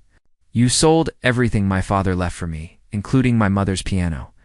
You made my life miserable for 9 years. I'm done with you. Diane's eyes narrowed. You think your rich boyfriend will protect you? Men like him don't stay with girls like you. You're a novelty, a plaything. When he's bored, you'll come crawling back to me and I won't be so forgiving. She won't be coming back to you ever. Both women turned to find Julian standing behind them, his expression arctic. Sophie had never seen him look so dangerous. Mr. Blackwood, I presume, Diane said, attempting a smile. I'm Sophie's stepmother. We were just having a family discussion. You're nothing to Sophie but a bully and a thief, Julian said coldly. And if you ever come near her again, if you so much as think about her, I will ensure that every detail of your life is examined by lawyers, so thoroughly that you'll wish you had never heard the name Sophie Martinez. Do I make myself clear? Diane paled. You can't threaten me. That wasn't a threat. It was a promise. Julian moved to stand beside Sophie, his hand finding hers. Leave now. After Diane scurried away, Sophie sagged against Julian, the encounter leaving her shaken. He held her close, his hand stroking her hair. You didn't have to do that, she whispered against his chest. Yes, I did. Nobody threatens what's mine. He pulled back to look at her face. If you'll let me protect you, that is. Sophie looked up at him, seeing not just the powerful billionaire, but the wounded man who had also lost so much. Rebecca's poisonous words lost their power in the face of this moment, this choice. I'm yours, she said simply. And you're mine, if you'll have me. Julian's kiss was his answer, fierce and possessive and tender all at once. When they finally pulled apart, Sophie saw her future reflected in his gray eyes. It was uncertain, potentially complicated, but undeniably real. That evening they talked for hours, addressing every doubt and fear. Julian told her about his life after his mother's death, about building his company from nothing, about Rebecca's betrayal and the 3 years of emotional isolation that followed. Sophie shared her own fears about being enough, about belonging in his world, about losing herself in someone else's life. I don't want you to lose yourself, Julian said as they sat together on the couch. Sophie curled against his side.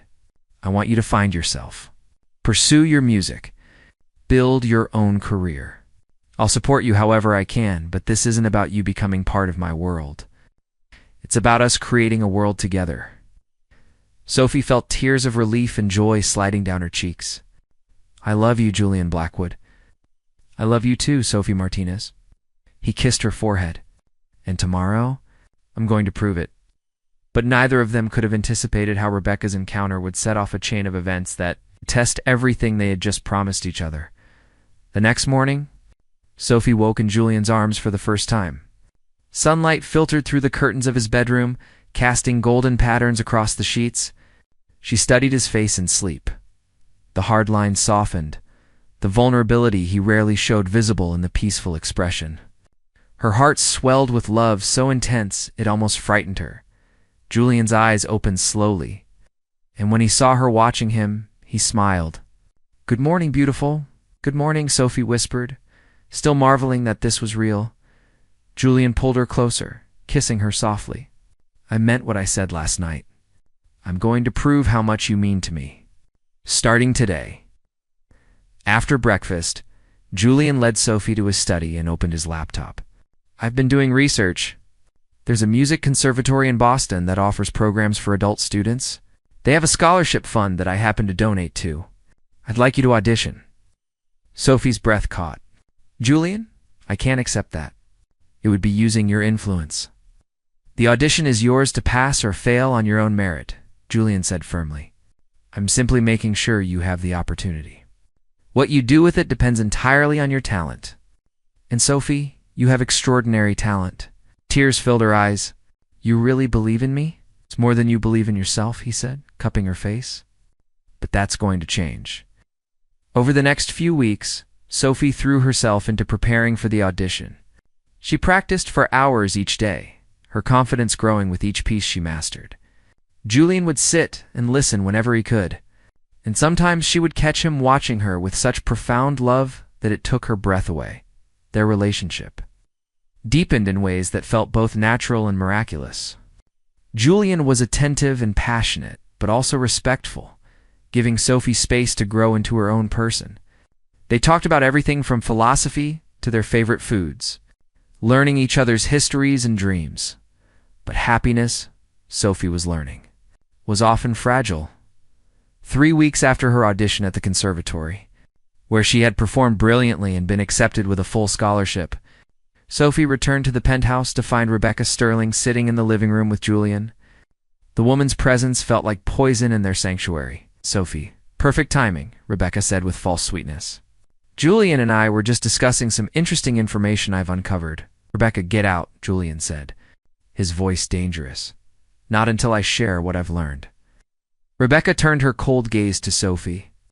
Did you know that Julian has rescued exactly 5 women in the past 3 years? Each one was in a desperate situation. Each one he installed in this very penthouse. Each one he supported, educated, and then discarded once they no longer needed him. That's not true, Julian said, standing abruptly. You're twisting facts to suit your narrative. Am I? Rebecca smiled cruelly. Jennifer Thompson, struggling artist. He supported her for 6 months until she got a gallery showing. Then she mysteriously moved to California. Lauren Hayes, former employee with medical debt. He paid everything, then she transferred to his Seattle office. Chloe Brooks, recovering addict. He funded her rehabilitation, and now she works for a competitor. See a pattern? Sophie felt sick, but she forced herself to meet Julian's eyes. Is any of that true? Julian's jaw tightened. Yes, but not the way she's presenting it. Those women were employees and friends who needed help. We parted on good terms when they were ready to move forward with their lives. There was never anything romantic with any of them. Except Sophie is different, isn't she? Becca leaned forward. She's living in your bedroom, not just the guest room. She's the first one you've actually fallen for, which makes her the most dangerous. Because when she leaves, and they always leave Julian, it will destroy you completely. Get out of my home, Julian said, his voice shaking with barely controlled fury. Now, before I call security, Rebecca stood gracefully. I'm leaving. But Sophie, darling, ask yourself this. When you're healed, when you're successful and independent, will he still want you? Or will he need someone new to rescue so he can feel like a hero? After Rebecca left, the silence was deafening. Sophie stood frozen, her mind racing. Julian approached her slowly, hands raised as if approaching a frightened animal. Sophie, please don't let her poison what we have. Did you help all those women? Sophie asked quietly. Yes. Yes, but they were completely different situations. There were no romantic feelings, no promises, nothing like what we have. Julian reached for her hands. Sophie, I love you. Only you. But she's right about one thing, Sophie said, tears spilling over. I was broken when you found me. You fixed me, gave me everything. And now, I'm accepted to the conservatory. I have money saved. I'm not the desperate girl you hit with your car. What happens when I don't need you anymore? You think I only love you because you needed me? Julian's voice cracked. Sophie, I fell in love with your strength, not your weakness. With your talent, your kindness, Your spirit? Those things don't change whether you need my help or not.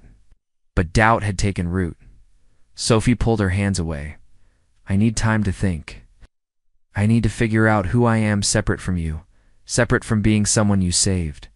Don't do this, Julian whispered, and Sophie saw tears in his eyes for the first time.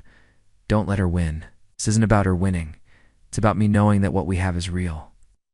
Sophie's voice broke. I love you, Julian. But I need to prove to myself that I'm more than just another rescue project. How do I prove it to you? Julian asked desperately. Tell me what to do. You can't prove it. I have to discover it for myself. Sophie wiped her eyes. I'm going to stay with my friend Claire for a while, the one I reconnected with last week. I need space to breathe, to become who I'm meant to be. And then, Julian's voice was barely audible. And then, if what we have is real, we'll find our way back to each other. Sophie kissed him softly, tasting salt from both their tears.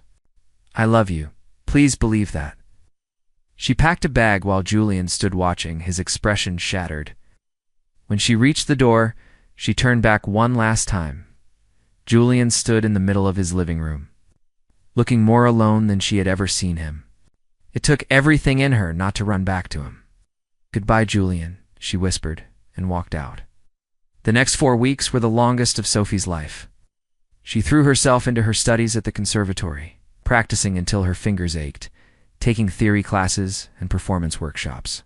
Claire, her college roommate, who had welcomed her without judgment, gave her space, but also support. Sophie excelled at the conservatory. Her professors praised her natural talent and emotional depth. She made friends with other students, joined a chamber music group, and slowly began to build an identity separate from being Julian Blackwood's girlfriend or charity case. But every night, she dreamed of him. Every song she played reminded her of the nights they spent at the piano together. She would catch herself reaching for her phone to call him, then stopping, knowing she needed to complete this journey alone. Julian, meanwhile, was falling apart. He stopped going to the office regularly, delegating responsibilities to his executives. He would sit at the piano for hours, playing the pieces Sophie loved, the house echoing with melancholy music. Marco, his loyal assistant, finally confronted him. Sir, with all due respect, you need to fight for her. Grand gestures aren't your style, I know, but sometimes love requires us to be uncomfortable. She asked for space, Julian said hollowly. I have to respect that. Respecting her wishes and giving up are two different things, Marco argued. She needs to see that you love her for who she is, not what she represents. So show her.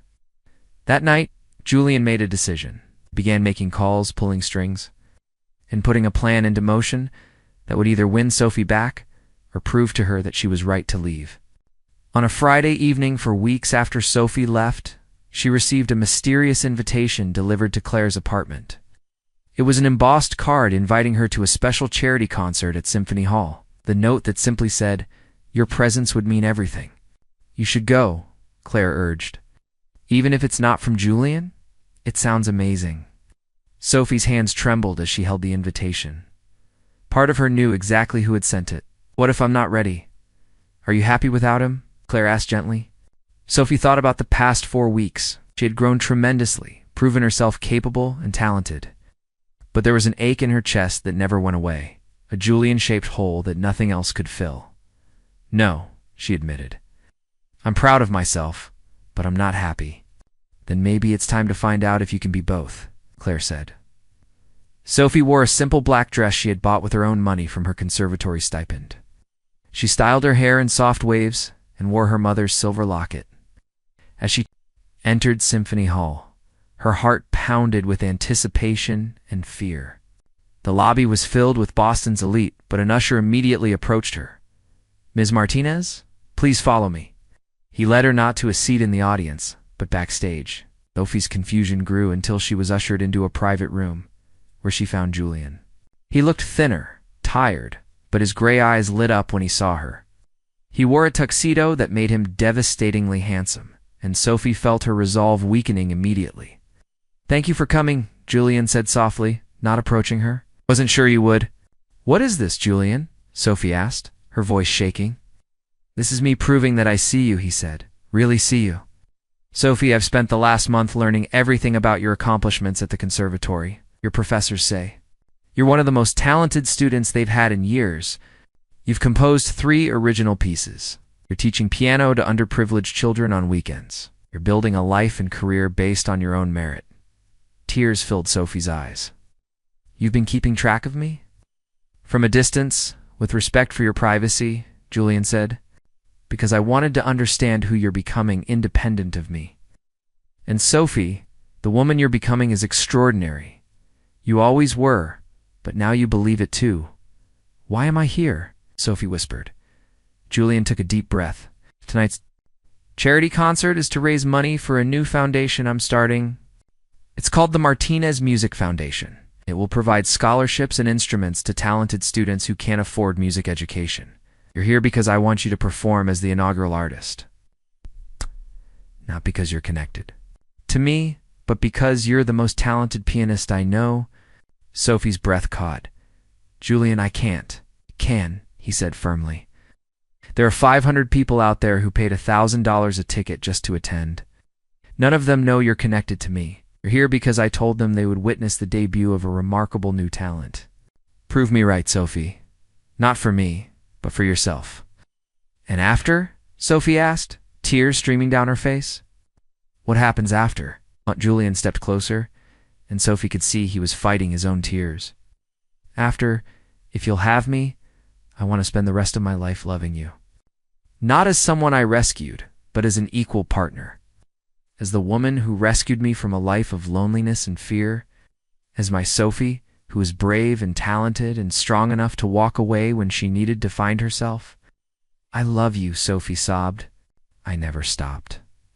Every day away from you hurt, but I had to know I could stand on my own." "And now you know," Julian said, finally closing the distance between them and cupping her face. "You can stand on your own. You just don't have to anymore. We can stand together." Their kiss was desperate and tender, filled with 4 weeks of longing and pain and love. When they pulled apart, Sophie was smiling through her tears. "I'm terrified to perform in front of all those people," she admitted. "I'll be in the front row," Julian promised. "Sophie, whether you play perfectly or make 100 mistakes, I'll be proud of you. Because you're here, facing your fears, claiming your dream, that's all that matters." Sophie's performance that night was transcendent. She played 2 classical pieces flawlessly, then closed with one of her own compositions, a piece she had written about finding love in unexpected places. The audience gave her a standing ovation, and as she took her bow, she found Julian in the front row, tears streaming down his face, clapping harder than anyone else. After the concert, during the reception, Julian found her surrounded by admirers. Industry professionals offering opportunities and contacts. He hung back, letting her shine, until she caught his eye and excused herself. "That was incredible," he said when she reached him. "You were incredible." "Thank you for giving me this chance," Sophie said, "for believing in me even when I couldn't believe in myself." Julian took her hand. "Sophie Martinez, I have one more thing to ask you tonight." To her shock, he lowered himself to one knee right there in the middle of the reception. The room went silent as everyone turned to watch. "I know this is fast. I know we've only known each other for a few months. But Sophie, in that time, you've taught me how to feel again, how to hope, how to love without fear." He pulled a velvet box from his pocket and opened it, revealing a stunning diamond ring. "I don't want to spend another day without you.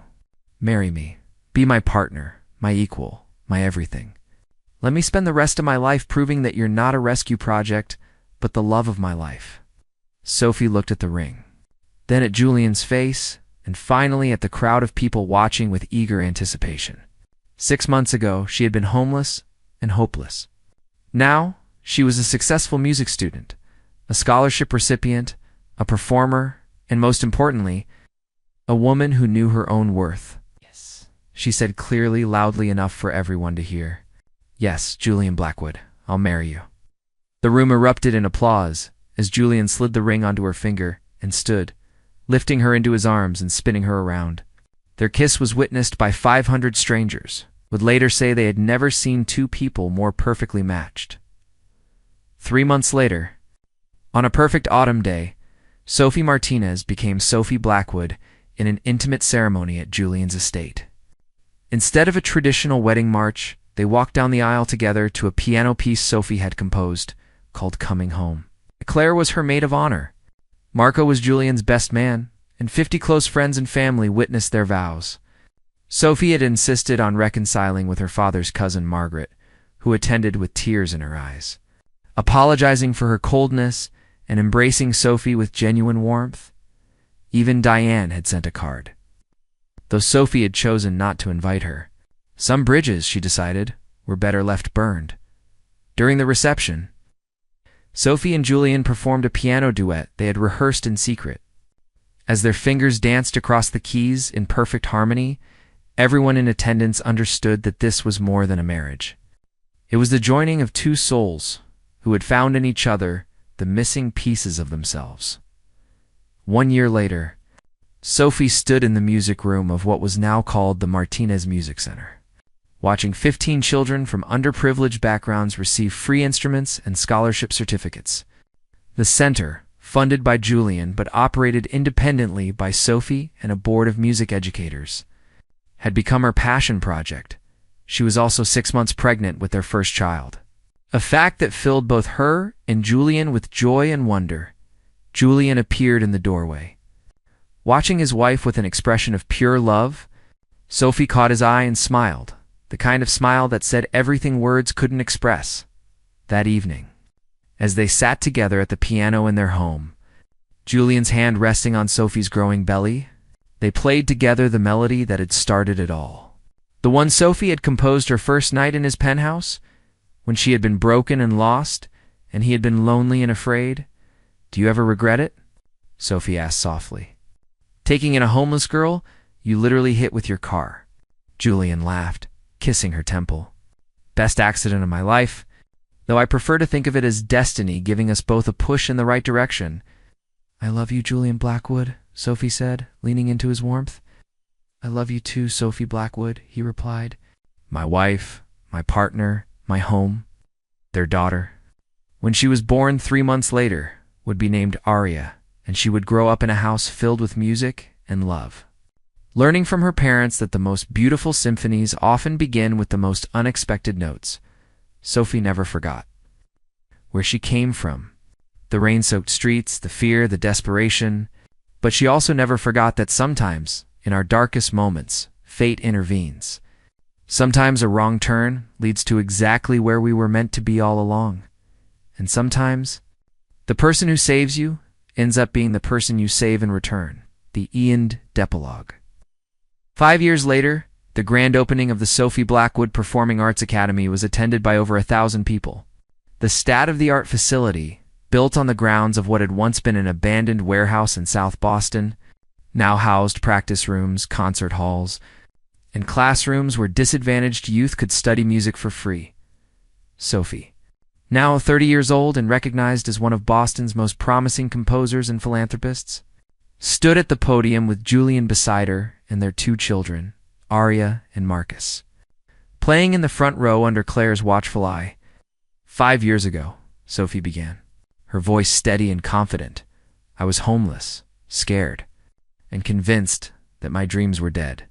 Today, I stand before you not to tell you that one person saved me, but to tell you that sometimes saving yourself requires accepting help when it's offered. This academy exists because I learned that lesson. We all need help sometimes, and we all have the power to help others. She looked at Julian, who smiled at her with the same love and pride he had shown from the beginning. My husband taught me that kindness isn't weakness, that vulnerability is strength, and that real love doesn't diminish us. It multiplies us. This academy is our gift to the next generation of musicians who just need someone to believe in them. The applause was thunderous. As Sophie cut the ribbon and tours of the facility began, she found Julian's hand and squeezed it. "We did it," she whispered. "No, Julian," corrected gently. "You did it. I just had the privilege of watching you soar." And as Aria ran to them, dragging her little brother by the hand, both of them chattering excitedly about the pianos they had seen. Sophie realized that Rebecca had been wrong about everything.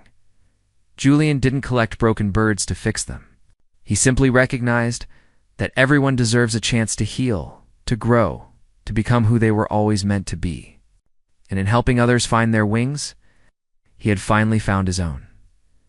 Sometimes the greatest love stories don't begin with love at first sight. Sometimes they begin with an accident, a moment of kindness, and two wounded souls brave enough to heal together. This was one of those stories, and it was far from over. Thank you for taking the time to listen to this story. If you enjoyed this content, don't forget to hit like, share this story with your friends and family, and subscribe to the channel so you don't miss out on more meaningful stories. The Santa Monica Pier stretched out over the Pacific Ocean like a wooden finger pointing toward endless possibilities. Sophie Starling sat on her usual bench near the carousel, acoustic guitar resting comfortably against her body as if it were an extension of herself. The afternoon sun cast golden light across the weathered planks, and the salt air mixed with the scent of funnel cakes and popcorn from nearby vendors. This was her stage, her sanctuary, her way of keeping a promise she had made to her mother 3 years ago. Sophie's fingers moved across the strings with practiced ease, her voice rising above the ambient noise of tourists and seagulls. She sang an original song about finding light in the darkest moments, about trusting that tomorrow could be better than today. Her guitar case lay open at her feet, containing a modest collection of bills and coins from passers-by who stopped to listen. She never sang for the money, though she needed it. She sang because music was the language her soul spoke most fluently. The way she processed grief and transformed it into something beautiful. James Montgomery had been driving aimlessly for hours along the Pacific Coast Highway. His hands gripped the steering wheel of his black Tesla with unnecessary force, his knuckles white with tension. The funeral had ended that morning, but the emptiness inside him felt like it would never end. Emma, his 26-year-old sister, the only family he had left after their parents died in a plane crash 5 years ago, was gone. A drunk driver had stolen her life in an instant, leaving James alone in a world that suddenly felt too big and too empty. He was the founder and CEO of Montgomery Technologies, a company worth billions that specialized in artificial intelligence and machine learning. At 34, he had everything society told him should make him happy: wealth, success, influence, a penthouse overlooking the ocean. But none of it mattered now. Emma had been his anchor, the one person who saw him as just James, not the tech mogul or the billionaire.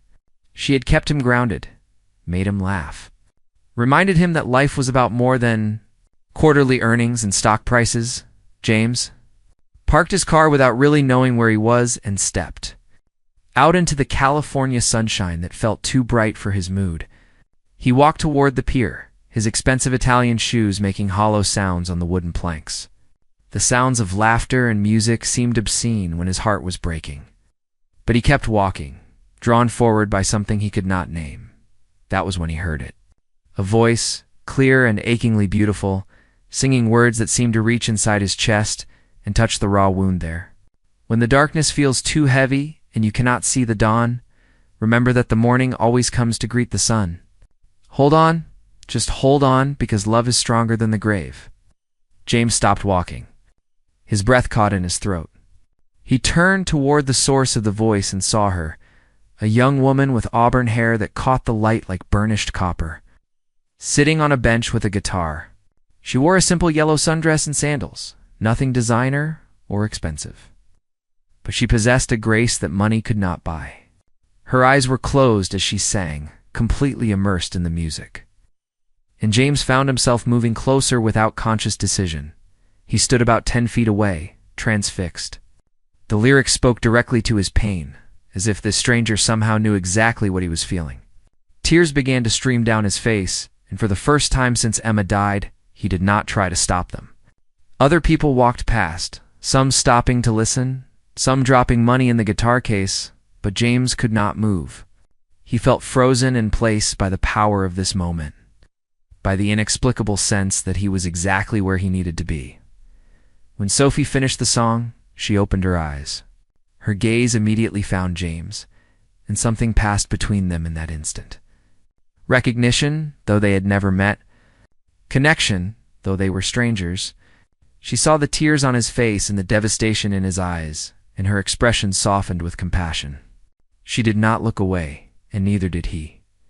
A small smile touched her lips, sad but genuine. She began playing another song, this one gentler, about finding peace in the midst of storms. James finally moved, walking slowly to an empty bench nearby. He sat down, not taking his eyes off her, and listened as she sang 3 more songs. Each one seemed to speak to a different part of his broken heart, offering comfort without demanding anything in return. When she paused to take a drink from her water bottle, James knew he had to say something, but words felt inadequate. What could he possibly say to explain what her music had just done for him? Sophie made the decision easier by standing up and walking over to him, her guitar hanging from a strap across her shoulder. "Hi," she said simply, her voice as warm in conversation as it was in song. "I noticed you've been crying. Are you okay?" James let out a breath that was half laugh, half sob. "No," he admitted. "I'm really not okay. But your songs just gave me the first moment of peace I've felt in days." Sophie sat down on the bench beside him, leaving a respectful distance between them. From her backpack, she pulled out a small thermos and 2 paper cups. "I always bring extra," she explained, pouring what smelled like herbal tea into both cups. "Sometimes people need more than just music." James accepted the cup with trembling hands. "Thank you. I'm James." "Sophie," she replied. "Sophie Starling." They sat in comfortable silence for a moment, sipping tea and watching the ocean. James found himself wanting to tell her everything, this stranger who somehow did not feel like a stranger at all. "I lost my sister 4 days ago," he said quietly. "Car accident. She was my only family." Sophie's eyes filled with tears of empathy. "I'm so sorry, James. Losing someone you love is like having part of your soul ripped away." She paused, then added, "I lost my mom to cancer 2 years ago. She was my best friend, my everything. Is that why you sing?" James asked. Sophie nodded. "She made me promise I'd keep singing no matter what. She always said that God gave me my voice to help heal people, including myself." She looked at James with those understanding eyes. "Sometimes the only way to survive the grief is to transform it into something that can help others."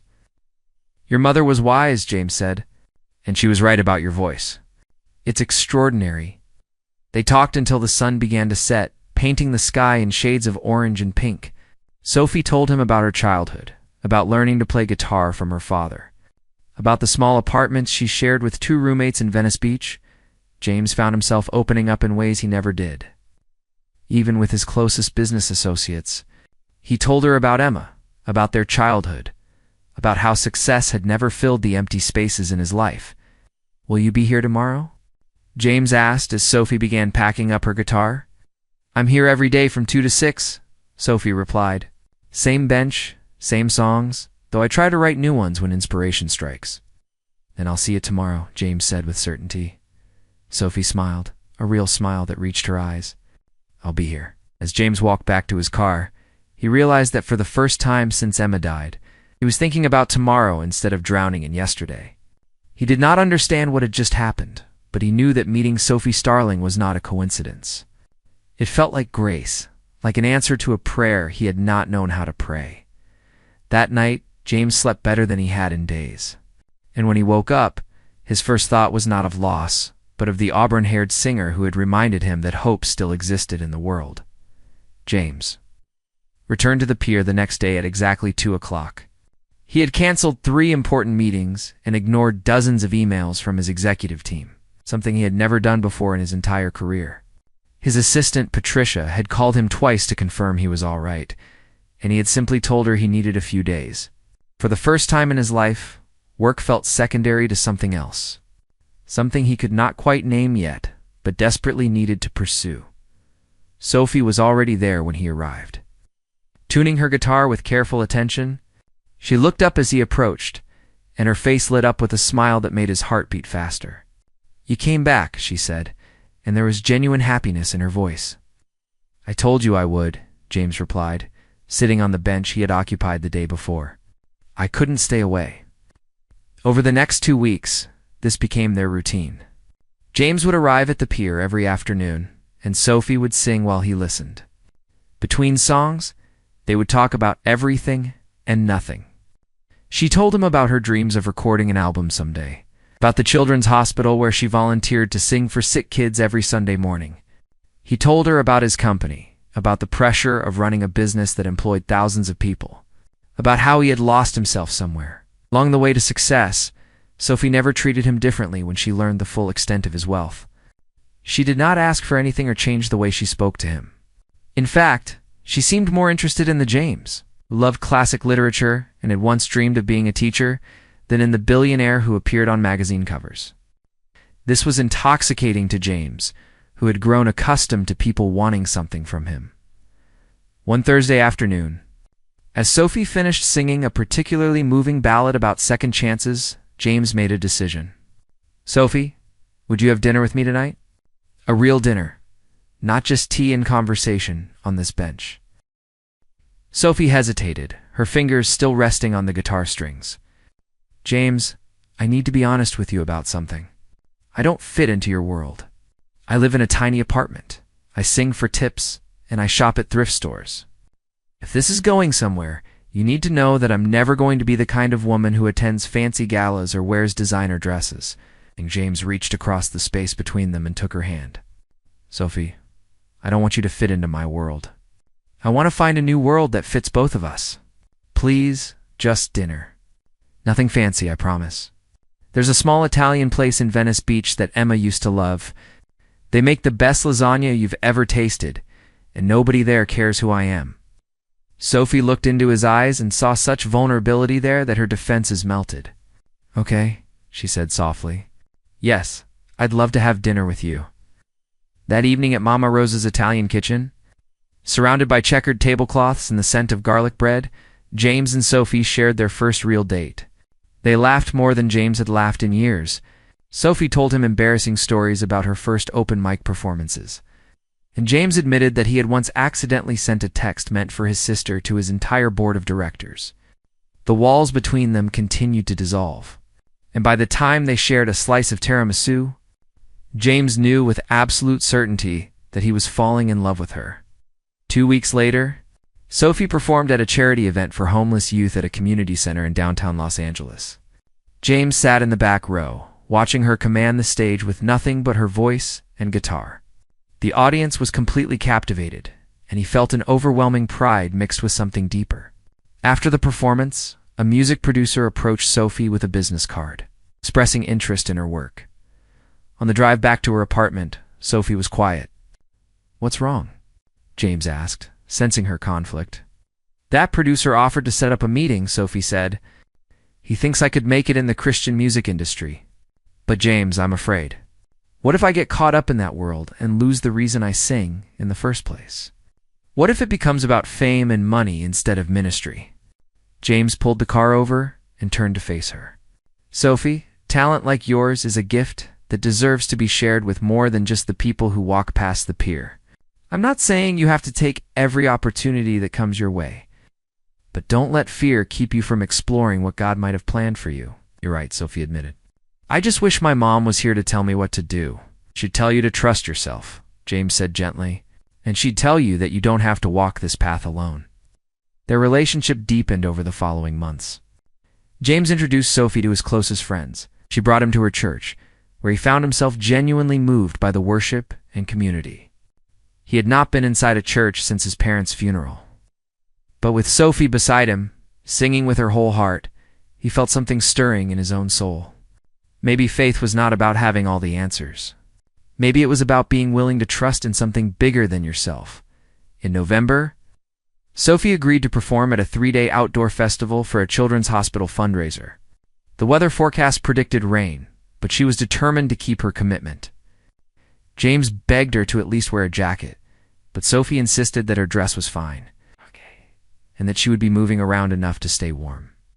The rain started during the second day of the festival and did not stop. Sophie performed in the downpour for over 4 hours, refusing to leave the stage because she knew the children inside the hospital were watching on monitors. James stood in the rain beside the stage, holding an umbrella that Sophie would not use. Watching her give everything she had to bring joy to suffering children, by that evening, Sophie was shivering uncontrollably. James drove her home and insisted she'd take a hot shower and rest. But by midnight, she was burning with fever. James, who had stayed on her couch despite her roommate's curious looks, called an ambulance when her temperature spiked to dangerous levels. At the hospital, doctors diagnosed severe pneumonia. They admitted her immediately, and James refused to leave her side. For 3 days, he sat in that uncomfortable hospital chair, watching her struggle to breathe, watching machines monitor her vital signs, and praying prayers that came from a rusty faith being polished new again. On the 4th morning, Sophie's fever finally broke. James was dozing in the chair, his hand still holding hers, when he felt her fingers squeeze gently. His eyes flew open to find her looking at him with tired but clear eyes. "You stayed," she whispered through the oxygen mask. "Of course I stayed," James said, tears streaming down his face. "Sophie, I love you. I'm completely, utterly in love with you. When I thought I might lose you, I realized that you've become the most important person in my life." Sophie's eyes filled with tears. "I love you too, James. I think I have since that first day when you stood there crying while I sang. I felt something shift in my heart, like God was saying, 'This one matters.'" James leaned forward and kissed her forehead gently. "When you get out of here, I want to do this right. I want to meet your friends properly, take you on real dates, build something real with you." "I'd like that," Sophie said with a weak smile. "But James, I need you to understand something. I'm not going to stop singing on the street or volunteering at the hospital or living simply. That's who I am." "No," James replied. "And I love exactly who you are. I don't want to change you, Sophie. I want to support you in being more fully yourself." Sophie spent another week in the hospital recovering. During that time, James barely left her side. He read to her from her favorite books, played music on his phone, and told her stories about Emma that he had never shared with anyone else. Sophie, in turn, shared her own stories about her mother, about the lessons she had learned, about the dreams she still carried, the day Sophie was released from the hospital. James drove her not to her apartment, but to his Malibu beach house. "I want you to stay here while you recover," he said. "You'll have your own room, complete privacy, and I've hired a nurse to check on you twice a day. Please, let me take care of you the way you've been taking care of my heart." Sophie looked at the beautiful house overlooking the ocean and then at James, whose eyes held such hope and love. "Okay," she agreed, "but only until I'm fully recovered." That evening, as they sat on the deck watching the sunset, James suddenly got down on one knee. Sophie gasped, her hand flying to her mouth. "Sophie Starling," James began, his voice shaking with emotion, "I know this is fast. I know we've only known each other for a few months. But when I almost lost you, I realized that life is too short to wait for the perfect moment. You walked into my life when I was drowning in grief, and you gave me a reason to believe in hope again. You taught me how to pray, how to laugh, how to feel. Will you marry me?" He pulled out a simple but elegant ring, a single diamond on a platinum band. It was beautiful without being ostentatious. Perfect for Sophie's taste. Sophie was crying now, happy tears streaming down her face. "Yes," she said without hesitation. "Yes, James, I'll marry you. You've given me something I thought I'd lost when my mom died. Someone who sees me, really sees me, and loves what they see." James slipped the ring onto her finger and stood to kiss her properly for the first time. As the sun dipped below the horizon, painting the sky in brilliant colors, two broken hearts began to beat as one. The wedding took place on a warm Saturday morning in March, 6 months after James had proposed. They chose a small stretch of private beach in Malibu, the same beach where James had proposed, where they had spent countless evenings talking about their future. Sophie had insisted on keeping everything simple and intimate, and James had happily agreed. This day was about their love and their commitment to each other, not about impressing anyone or making a social statement. Sophie wore a flowing white dress that she had found at a vintage boutique in Silver Lake. It was simple and elegant. With delicate lace sleeves and a skirt that moved beautifully in the ocean breeze, her auburn hair was loosely curled and adorned with fresh white roses. She carried a bouquet of wildflowers that reminded her of the ones her mother used to pick during their weekend walks. James wore a light gray suit with no tie, his shirt open at the collar, looking relaxed and genuinely happy in a way his business associates would hardly recognize. The guest list included only 50 people, Sophie's closest friends from church and the music community, her roommates who had become like sisters, the families from the children's hospital where she volunteered, Mama Rosa from the Italian restaurant, and even a few regular visitors from the pier who had watched their love story unfold. From James's side, there were his key executives who had become friends over the years. His college roommate who had flown in from New York, and Patricia, his assistant, who had watched him transform from a grief-stricken workaholic into a man who knew how to live. The ceremony was officiated by Pastor Michael from Sophie's church, a kind man in his 60s, who had counseled them through their engagement. He spoke about how God brings people together in unexpected ways, how sometimes the darkest moments in our lives lead us to the brightest blessings. Sophie cried through most of the ceremony, and James was not much better. Both of them overwhelmed by the journey that had brought them to this moment. When it came time for vows, Sophie went first. James, when I met you, you were a man carrying the weight of unbearable loss. I was just singing songs on a pier, trying to keep a promise to my mother. I never imagined that God would use my voice to heal your heart, and I definitely never imagined that you would heal mine in return. She paused, wiping tears from her cheeks. You've shown me that it's okay to dream bigger than I ever thought possible, that accepting help isn't weakness, but wisdom. You've supported every part of who I am without trying to change me. I promise to love you through every season, to be your partner in all things, and to remind you every day that you are so much more than your success. You are kind, generous, and the best man I've ever known. James's hands trembled as he began his vows. Sophie, before I met you, I was successful by every worldly measure, but I was empty inside. I had lost my faith, my joy, and my purpose. Then I heard you singing about hope, and something in me woke up. You didn't see a billionaire or a CEO. You saw James, just James, and you loved that person. His voice broke with emotion. You've taught me how to pray again, how to laugh again, how to believe that tomorrow can be better than today. I promise to protect your dreams as fiercely as I protect my own, to never let the world change who you are, and to spend every day of my life making sure you know how precious you are. You are my answered prayer, my second chance, my home. When Pastor Michael pronounced them husband and wife, the small gathering erupted in applause and cheers. James kissed Sophie as the ocean waves crashed behind them, and in that moment, both of them felt the presence of the loved ones they had lost. As if Emma and Sophie's mother were there celebrating with them, the reception was held right there on the beach. With string lights hung between posts, long tables covered in white linens, and simple but delicious food from Mama Rosa's restaurant. Instead of a DJ, Sophie's musician friends formed an impromptu band, playing everything from worship songs to classic love ballads. As the sun began to set, Sophie picked up her guitar and sang a new song she had written specifically for this day, titled Two Broken Pieces Made Whole. There was not a dry eye in the gathering. After the wedding, James and Sophie did not immediately jet off to some exotic honeymoon destination. Instead, they spent a quiet week at the beach house, cooking together, taking long walks on the shore, and simply enjoying being married. Sophie continued to sing at the pier twice a week because, as she explained to James, that was where their story had begun, and she never wanted to forget her roots. 3 months into their marriage, Sophie received a call from the music producer who had approached her after the charity performance. He had been following her journey and wanted to offer her a recording contract with a respected Christian music label.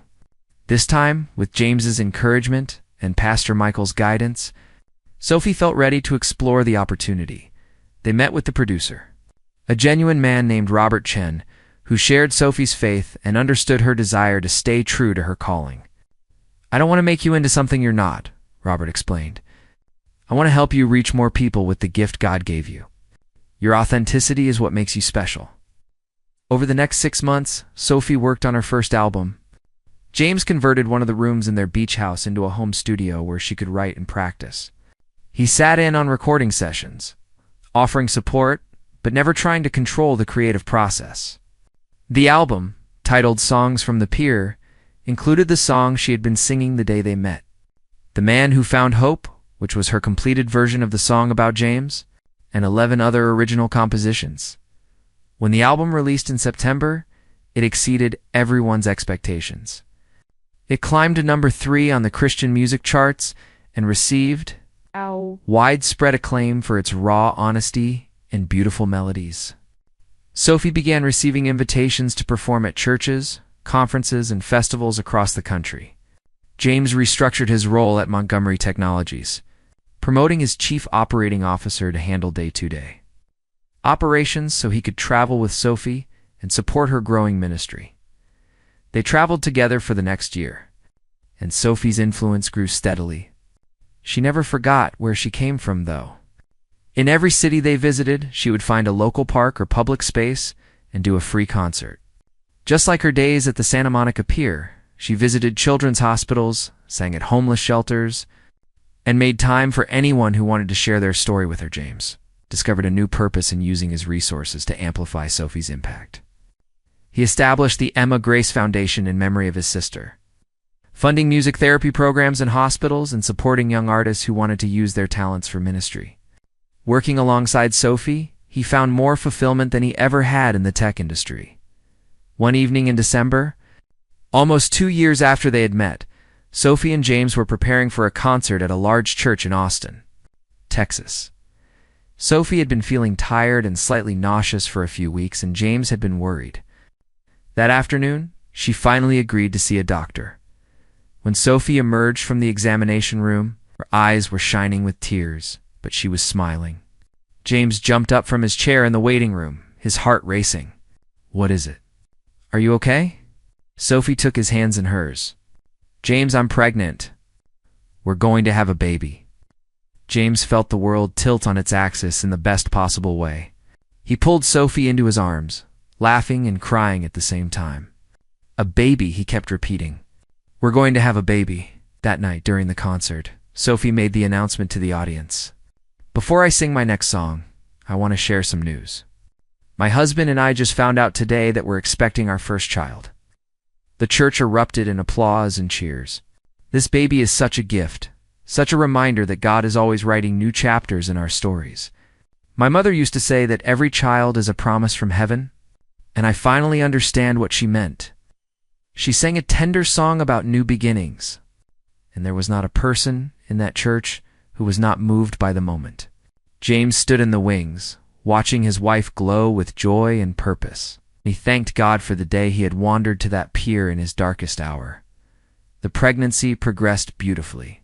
Sophie continued performing until her 7th month, and then she and James returned to Malibu to prepare for the baby's arrival. They converted the guest room into a nursery, painting it soft yellow and decorating it with musical notes.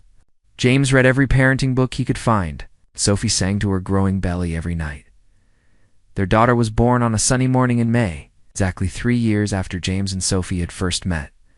They named her Emma Grace Montgomery, honoring both of the women who had shaped their lives so profoundly. She had Sophie's auburn hair and James's blue eyes. And from the moment she entered the world, she was surrounded by love. Sophie took a few months off from touring to bond with Emma Grace, but she continued writing songs. Her second album, Legacy of Love, released when Emma Grace was 6 months old, and it became even more successful than the first. The title track, about passing faith and hope down through generations, became an anthem in churches across the country. As Emma Grace grew, she became a part of their ministry.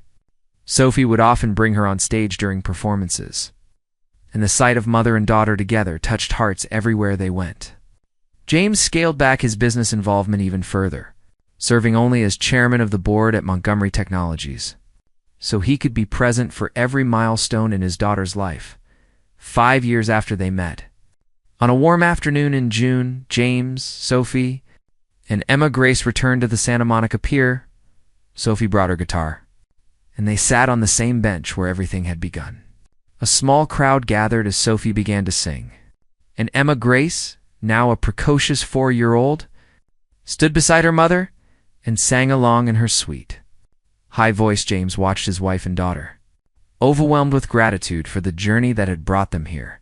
He thought about the broken man he had been, stumbling onto this pier with a shattered heart, and he marveled at the grace that had transformed his life.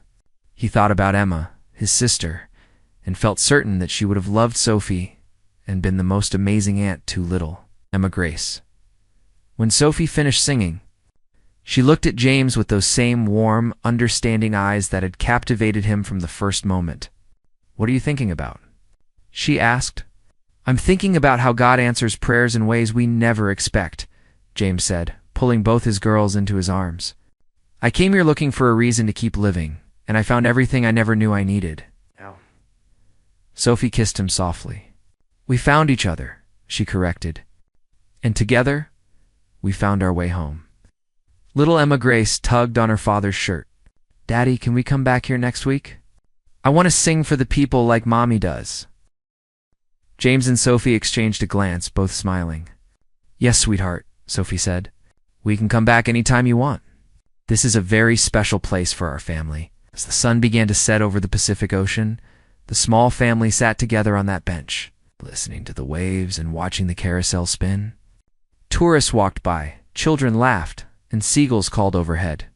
It was an ordinary moment in an extraordinary life, a life built on faith, love, and the healing power of music. Sophie had kept her promise to her mother, using her voice to bless others.